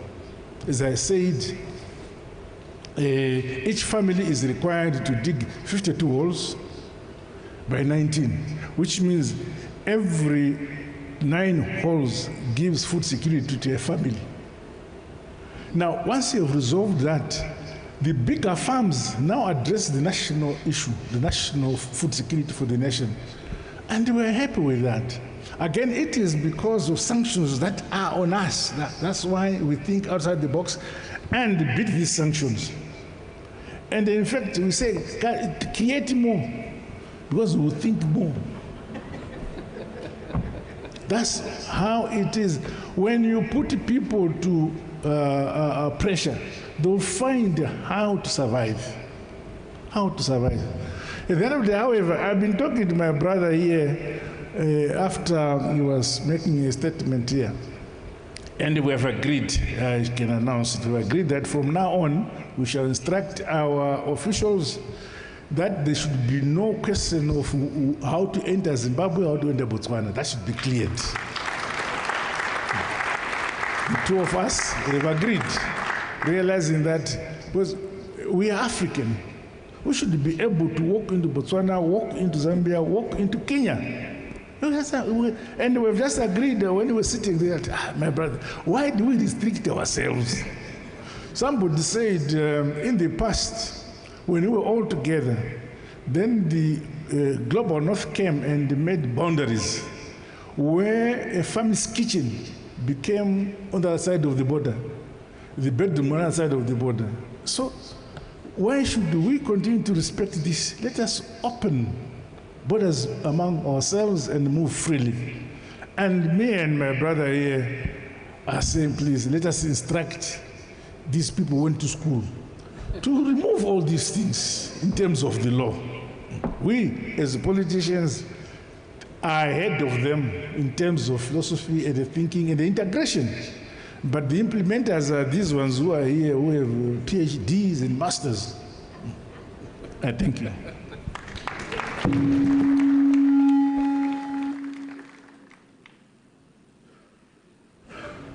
Your Excellency, I was going to say,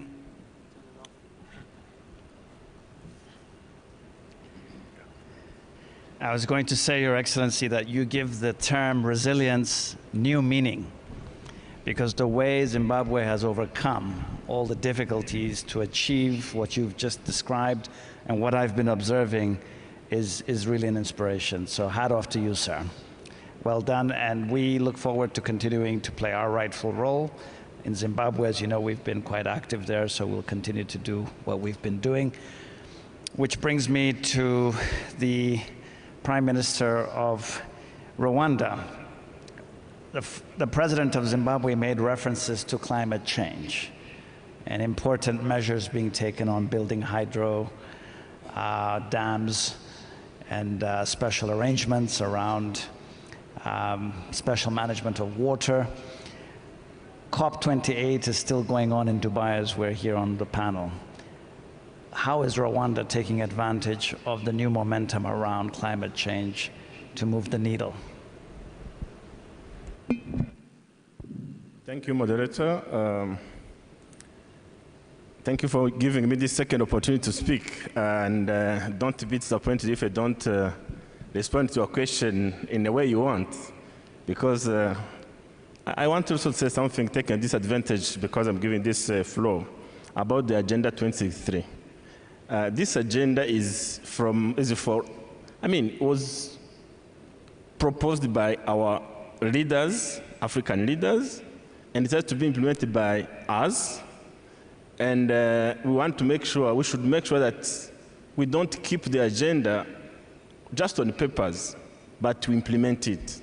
But when you see what is in those papers as aspiration, as the President of Zimbabwe has been saying, it's like these people who are supposed to implement the agenda were not doing it properly, because when you see I think the agenda has almost 7 aspirations, but almost all of them are just on paper. There's nothing done.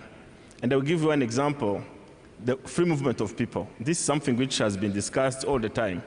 We can't develop ourselves as African if people cannot move from a country to another.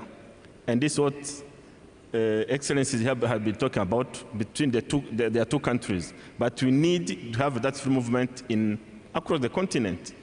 We can't be producing things. First of all, we cannot produce properly if people cannot move from a country to another. Second, we cannot be talking about integration with no movement of people and goods. And you cannot talk about integration with no trade. The way we trade among ourselves is really not significant. So that's something very important I want to mention. The second thing I want to talk about is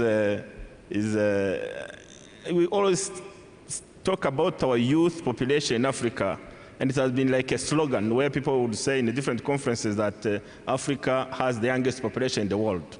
But if we don't educate our youth, that youth will become a burden instead of becoming, good citizens. So we need to talk about education in Africa and talk about quality education to have skilled population in Africa, so that that skilled population can be linked to the market, to produce, to trade, and so that we can now talk about African prosperity. This is what I want to mention.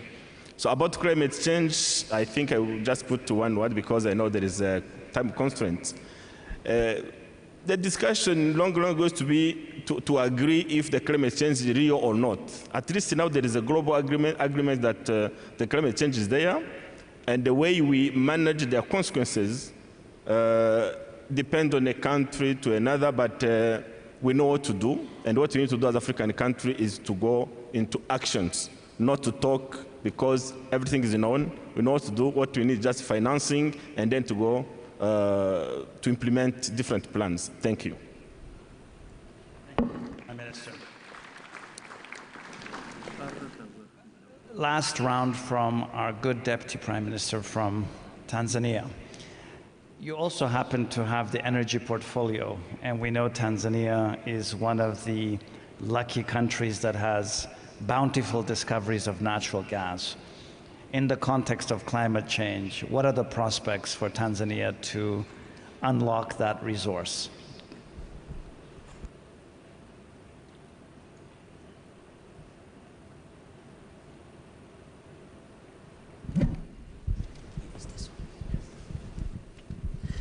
Thank you very much, moderator. On the question of climate change in relation to energy, the country relies on so much on natural gas for the electricity. 65% of the energy mix come from the natural gas, and part of it, the 25%, come from the hydro, and about 3% is coming from other sources. So what we have done back home is just to conduct furthermore exploration, to do more discoveries. Currently, we are exploiting at only 20% of the reserve we have. We still have more to explore. But again, as a country, we are constructing a hydropower plant, which is going to generate to us 2,115 megawatts, and this is going to be commissioned in the beginning of next year. We are happy that this is going to be the solution, and we'll be having sufficient power that is going to enable us to sell the remaining electricity to our neighboring country. Now we are doing the connectivity between our neighboring countries. We are already connected with Burundi and Rwanda, and we are all together having a collective project which is in Rusumo, and we are building up, or we are constructing a line that is going to connect us with Kenya. Currently, we have put up a contractor who is doing the line between Tanzania and Zambia, and again we went back to a line which is coming from Masaka in Uganda to Shinyanga in Tanzania, where we'll be sharing the East African power pool. So the question of climate change really has to be addressed in a collective manner, because some are just saying that let's look at the question of climate change, but who is doing mostly the emission? And what are they doing in mitigation that kind of emission? I believe Africa is not doing so much in emission, but at least the commitment that those who are bigger doing emissions, they just say we are committed to finance the climate change projects, but in the end, the commitment are not going in the full capacity. So this is something we have really to look at it, and I really appreciate what President Mnangagwa has said, that the pressure also teaches you the way how to maneuver or navigate from the problem. So Africa should look at itself and get the solution, home-based solution for sustainable development. I thank you.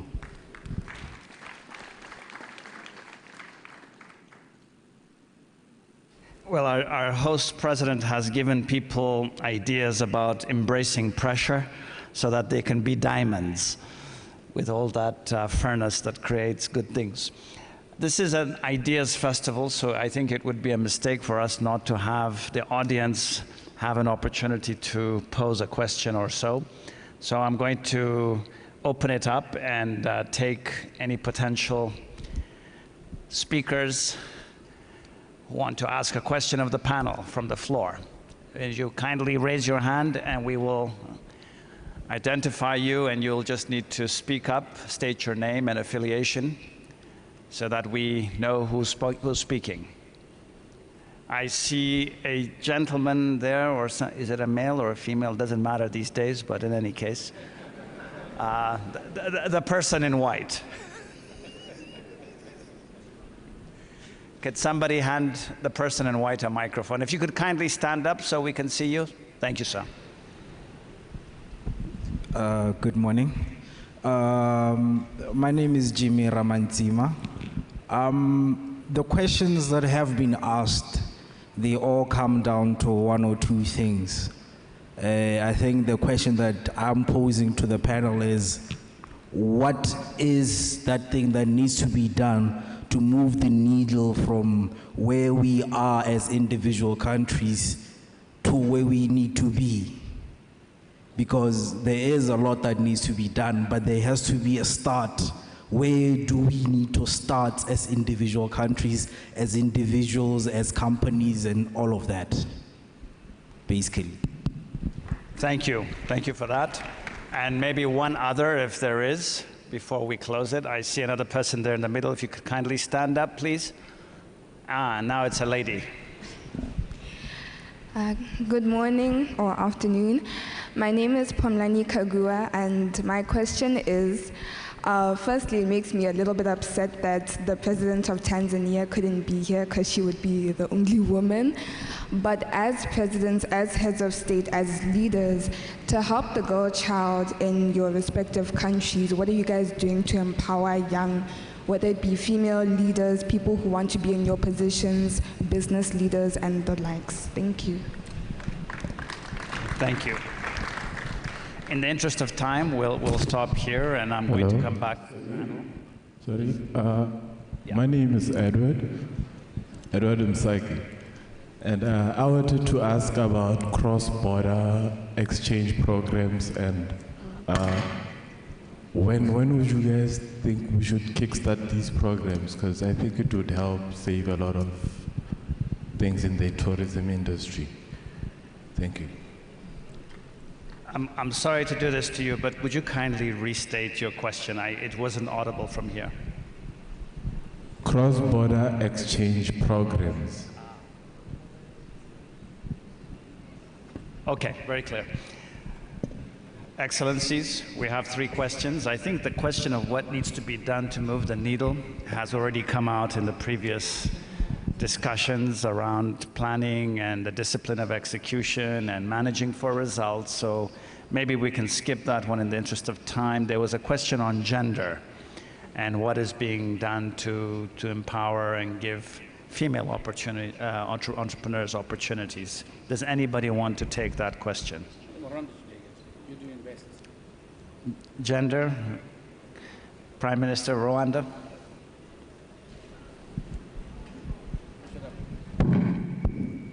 Thank you so much, moderator. I'm now asking you to talk about gender in Rwanda. I will be very brief. The lady was asking if we give chance to ladies to occupy different positions in leadership and the business.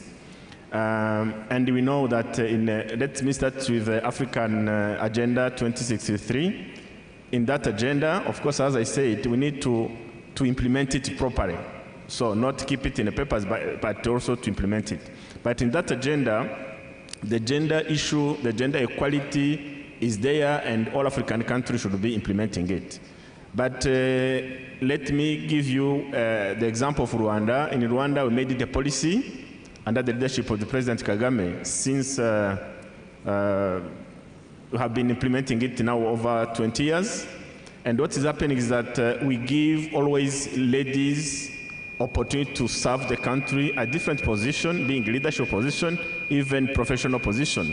And one example is that for the appointment leadership positions, we make sure as a government that at least 1 out of 3 positions are occupied by women. That one is a mandatory one, then they compete for other 2. And this is why we, in a parliament, for example, have reached the level where women are more than men in parliament. In terms of leadership, even the president of our parliament is a lady. The vice president is a lady. One of the 2 vice presidents is a lady. The vice president of Senate is a lady.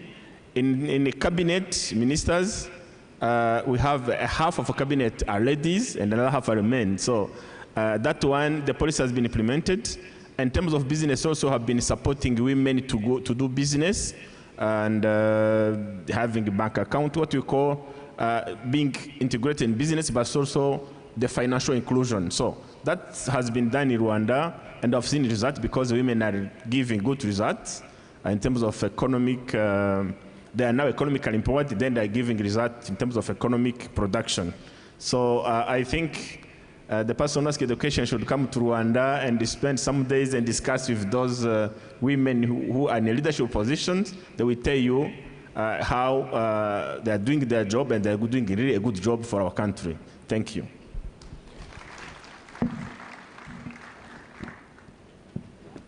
I don't know if there is time for more, so maybe this is where we begin to close the panel. We give a big round of applause to the excellencies.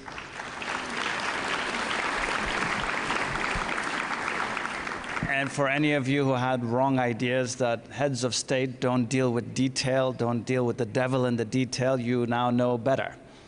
They are people who deal with a lot of detail and have proven resilience in the face of adversity. And we thank you for the inspiration, and we thank you for taking Africa forward in this Agenda 2063 journey. Thank you all very much.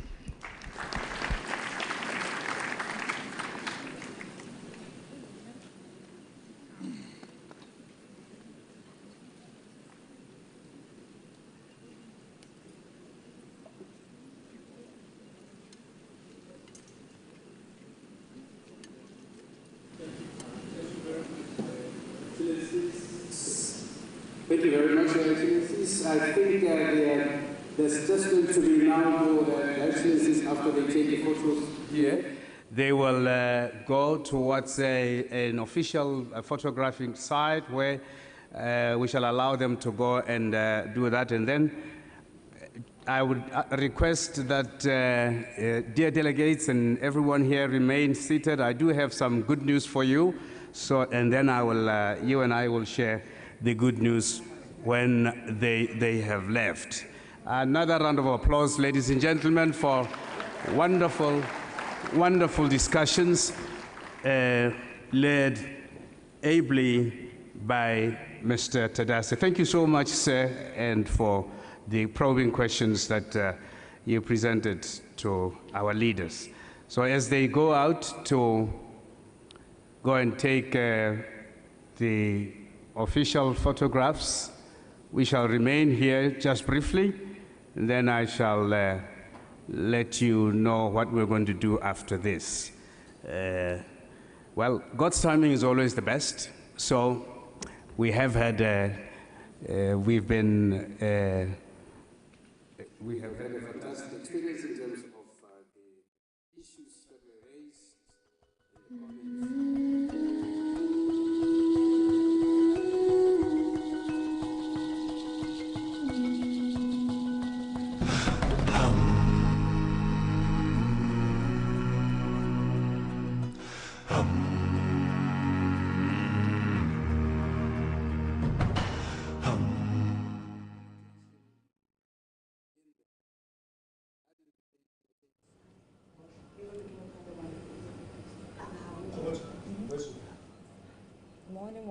Morning, good morning. Live from Royal Area. Well, that was a conversation right there on the journey to 2063 presidential perspective. A number of things are coming up out of that panel discussion. You would recall there the President, His Excellency Dr. MOKGWEETSI, really speaking to some of the initiatives that we as a country have taken to contribute and really make sure that our voice and our contribution as far as Agenda 2063 is concerned, referencing Vision 2036. They're referencing so many other things, conversations that we are having to make sure that we get to the Africa that we want. Of course, we also heard from His Excellency, the Prime Minister from Rwanda. They're speaking about the various things that they are doing to make sure that they open up Rwanda to the rest of the continent as we talk about free movement of people, free movement of goods, and of course trade. Zimbabwe, they're talking about how they've had to innovate and really prove that they can be agile in the face of sanctions upon sanctions that they are facing. And of course, we also heard from the Deputy Prime Minister and Minister of Energy from Tanzania, I do believe, also speaking to us about the investment that they've had to do insofar as making sure that there's infrastructure around education, infrastructure around health, all of these speaking to Agenda 2063, all of these speaking to attaining sustainable development goals. But we do continue with our conversation here, Kaelo. I do believe that there is a lot to learn as we go on talking about the Kusi Ideas Festival, a lot for us as a people in Botswana to take away and reflect what our individual roles are. His Excellency did talk about us being really having a people-driven agenda, and that really says what is our role, how do we play a role in advancing these conversations. And I think out of reflection there as well, when President Mnangagwa was speaking, he spoke about food security from a household level. And it's a conversation that when it hit me, all I could hear was Temole Toto over and over again. And because that on its own comes to say we have been subsistence and we're good at it as African farmers from history. And we are going back to it and say, look, we need to do this thing here so that as we go commercial, we also know that the households are obviously connected. And with that being the case, it means you are telling every person, Botswana or Zimbabwean or every African, that you are now going to play an active role in the bigger agenda of ensuring food security. We do know, and there's a new word that I picked up, food sovereignty, to say so. And I think that on its own from a household level brings a bit of a different dynamic, because we, at some point, we used to farm for ourselves, then we were told to do commercial, then now we're going back to ourselves in the name of commercial. Whatever you've got left, take it commercial. Don't store it, don't try to do anything, just take it into the main sisikhos that we work with, those silos, as we say, which is a good contribution. So I think the people-driven and people-centric approach to developing Africa is a brilliant idea. And I think the other interesting thing here is that when we talk about Agenda 2063, the Africa we envision, we're talking about possibly some people who are still infants right now. And I think what also came up was, what is it that we're doing? We talk about young people, are we just talking young people, or are we effectively doing things and put measures and structures in place to make sure that we facilitate these conversations? They're not only part of a conversation, but they actually participate in these conversations. Yeah, and I think that's the very important thing, and I think we're joined here by Raratsosa, obviously. The idea with bringing you here, Raratsosa, is to also get your take on it. These conversations have been had. And it's nice to see them outside a political sphere, but into a people's sphere. I don't know what your take will be as far as trying to contribute to the economy will be concerned. Yeah, I think for me, what really stood out is that the conversations are changing a bit. If you've listened to conversations in the past, there were more of what is expected. The president is going to talk like this, ministers are going to talk like this, but nowadays you find that they're becoming a lot more firmer in how they speak about arrangements with old partners. You know, President MASISI has been quite firm about talking about the deal with DBS, much as a lot of people were saying, no, but this is going to disturb how we relate with them. But as long as you are not harassing anyone, you are just saying, look, I need something that is good for my people, so I'm going to speak out if it's anything that is good for my people. And I think President Mnangagwa also was mentioning the same thing, to say that for him, they would rather not have any agreement at all regarding new minerals that are being extracted than being exploited, because that is really the story of Africa in the past. So I think the conversation is really changing. We are becoming bolder in how we negotiate.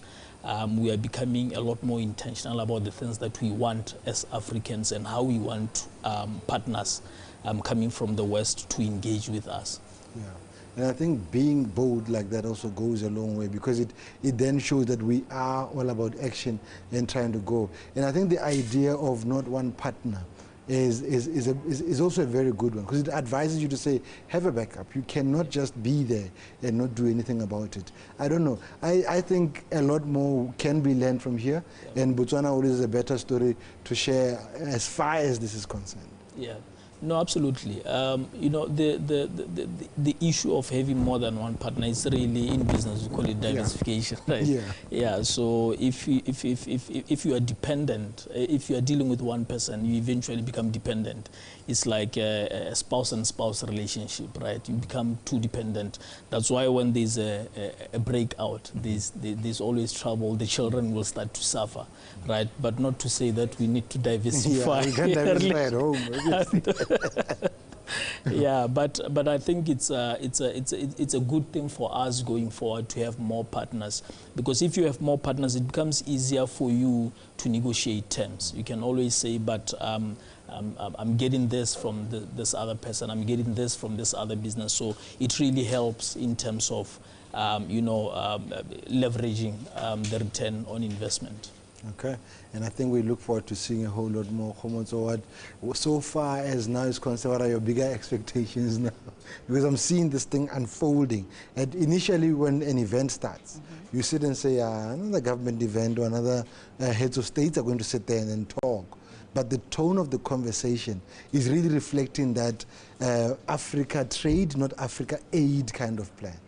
I think what we have seen, and I think we can take this conversation even beyond today, we have seen African leaders saying we want to be dealing with our counterparts elsewhere, in Europe, in North America, on an equal footing as partners, not as beggars. And I think if you recall at the beginning of today, there was a conversation around, as Africans, we need to believe in who we are. We need to believe in what we have to offer the rest of the world. And I think conversations like this, for us to be able to then negotiate with others on an equal footing, this conversation really puts us in that in that platform where we say, but as we strive towards 2063, who are we and what is it that we want as a collective, such that when we speak, it's not small Botswana with 2.5 million or small Lesotho speaking, but we speak as a collective, and that's how I think we will be able to deal with the rest of the world on an equal footing. And for me, that's really the expectation, to say, let's not do these things as single entities, because we have seen with our historical past that is it conquer and divide? That divide if and we, conquer, yeah, divide and conquer. If we are not together, that's what you begin to see. And I think so far we've built a good footing on that. And I think President Mnangagwa mentioned that very well, to say, look, if we are going to approach any of these institutions out there and we want to be recognized as Africa, we need to come as a collective, because the way that we have been leveraged over the years is because we are split. We are just small nations. We are like a state or a city.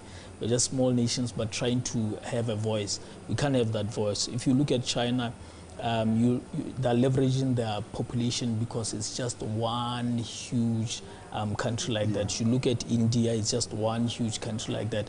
But Africa is just divided into small pieces. It's like we are constituencies, right? But we want to have a voice at international level. We can't. So as long as certain African states, he said, feel that they are the favorites to the West, that is how the division starts to happen. So we need to be all for Africa, have one voice. That's only how we are going to be recognized. And you look at where Kusi is coming from. These countries have been able to implement the cross-border, easy cross-border movement of their people. I think that's where the first start is. It's not xenophobic. It's just someone comes from outside, you don't know how to deal with them. You don't see a lot of Kenyans. You're like, hey, Kenyans, you're going to have that, or Tanzanians, you're going to have that naturally as a person. But the more we get closer, the easier it is for us to start understanding each other. Where the first thing when you think about trading with a Nigerian, you are thinking Yahoo and 419, you're like, hey, I'm not going there. But if we don't know each other, not all of them are like that. So we need to then open those barriers and say, but what can we do? I look at Botswana. Botswana is centrally located to be the marketing and distribution hub for Africa, because Kenyans can send all their coffee here, we can sort it out here, package it here, and send it to the rest of the region. all we have to do is just get to know each other, get to know without fear. You look at the languages we speak, it's all the same. It's nama, nyama, leboho, it's all the same thing. But Kelo, I want to bring you to a conversation that you and I had before we came here, when we talk about coming together as Africans such that we are able to have one voice. We can't ignore that we are still divided to some extent, either from a socio-economic, political perspective, but also our histories are different. I mean, President Emmerson Mnangagwa was just talking about the Zimbabwean history and the war that they've had to fight to gain independence. So we are very different in who we are and in our approaches. How do we envision this unity coming together? Others are Francophonie, others are former British colonies, others are Portuguese, others are Belgian. How do we, it's a confusion, how do we make this and say, okay, we may be different, but we are still united by a common goal of what it is that we want for Africa? You know, the different cultures and all, that is not the biggest problem. I mean, even if you look at the United States of America, there are Texans, there are guys from Ohio, they're totally different people, right? But what they have gotten right, it is the economics of everything. Once people are at the same level in the economy, that is when balance starts to happen. That is when people stop fearing others, right? If you meet someone at the same level as you, they're from another nation, chances are you can have a conversation with them. But the moment you see someone who is actually begging, someone who doesn't have, you feel like they're going to steal from you. That is where the fear is really coming from. So when you look at the story of Africa, we have nations where there is extreme poverty. And the fear is that if you open the borders, they're going to flood into a country which is doing well. That is where the fear is. But if you go to the States, no one is scared about someone moving from New York to Washington, or from Washington to Ohio. They don't care, because they know that these are middle class, high class type of people. They are not going to rob us, and people don't even see the need to move from one area to the other. But in Africa, the problem is the economics. We need to sort out first the poverty levels that are there, such that when you open borders, Somalis won't find the need to move all the way from there down to South Africa. Those who will be moving, they'll be moving only for business engagements and you know, other things, right? But people are not going to be moving like a flood. I think that is the greatest challenge that we have. The cultures we are used to them. I mean, even in Botswana, we have so many different tribes, and we are so comfortable moving from here to Francistown. Sometimes you go to Tutume, you don't even know the language, and a lot of people there don't speak the language, but you still interact nicely, right? Yeah, but I think another thing is that if we are to fix the imbalances, right, but also understand that some countries like Botswana, we are babies. We might look older than everyone else in terms of democratic history, but we were never colonized. We don't know how it feels to fight for a mine. We don't know how it feels to fight for a concession. We don't even know what a bullet looks like. But some of those countries, when you talk about their history with the former colonizers, it's been, we fought for a mine, we fought for this. We received what we borrowed other people. So will we be able to peg together and say, let's balance this economy together? I think when you talk about us receiving, it goes back to, if we give an example of the hotspot, the Congo, the Great Lakes. When we talk about free movement, when we talk about free market, when we talk about perhaps having a single currency someday, again it goes to, if we have the same balance, for somebody coming from Botswana who has received, like Gaelo has just said, how do we bring citizens on board? Because at this point we're talking at leadership level, we're talking at policymakers level, but how do we, at the end of the day, Agenda 2063 is meant to serve you and I. Now, in the face of all of these challenges and all of these that we're talking about, how do we bring citizens on board to speak to the people-driven agenda that His Excellency Dr. MOKGWEETSI is talking about? Yeah, I think Obviously, it's going to be complex, but I think one of our greatest fears of bringing all of these differences together, we fear because of a few people who actually incite fear. I mean, if you look at the situation of DRC, DRC is just a few people who are rebelling. The entire population really wants to come together. They want improvement. If you look at the situation of Botswana or Zimbabwe, the real people, the masses, they actually want us to connect. They want to improve their lives. There are very few people who are actually leveraging on this distraction. Very few people. So I have never really believed that it can be a real challenge when it comes to the masses. The masses really want to, I mean, a lot of African people are quite peaceful. They're quite peaceful. Yeah. Then there you find that there are rebels who are trying to cause all of this commotion, and that's how they are benefiting. Right. Yeah. No, thank you very much for giving us your time. Our show, or rather the program continues today at the Kusi Ideas Festival out of Tlokweni in Botswana, and thank you very much for watching. Your last word, what are you hoping for in the next conversations? Well, for me, particularly, like I keep on saying, 2063, we're really looking at the young people. I want to hear the voice of the young people. That's what I'm looking forward to, because we have seen it's the leadership speaking, it's captains of industry speaking. I'm looking forward to hear what the young people envision and what the young people's aspirations are as far as Africa is concerned.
A very good afternoon. This is BTV News Ikanyarona. You're now watching Botswana Connects with myself, Lucia Ramazua, and I'll be with you all the way until 2 p.m.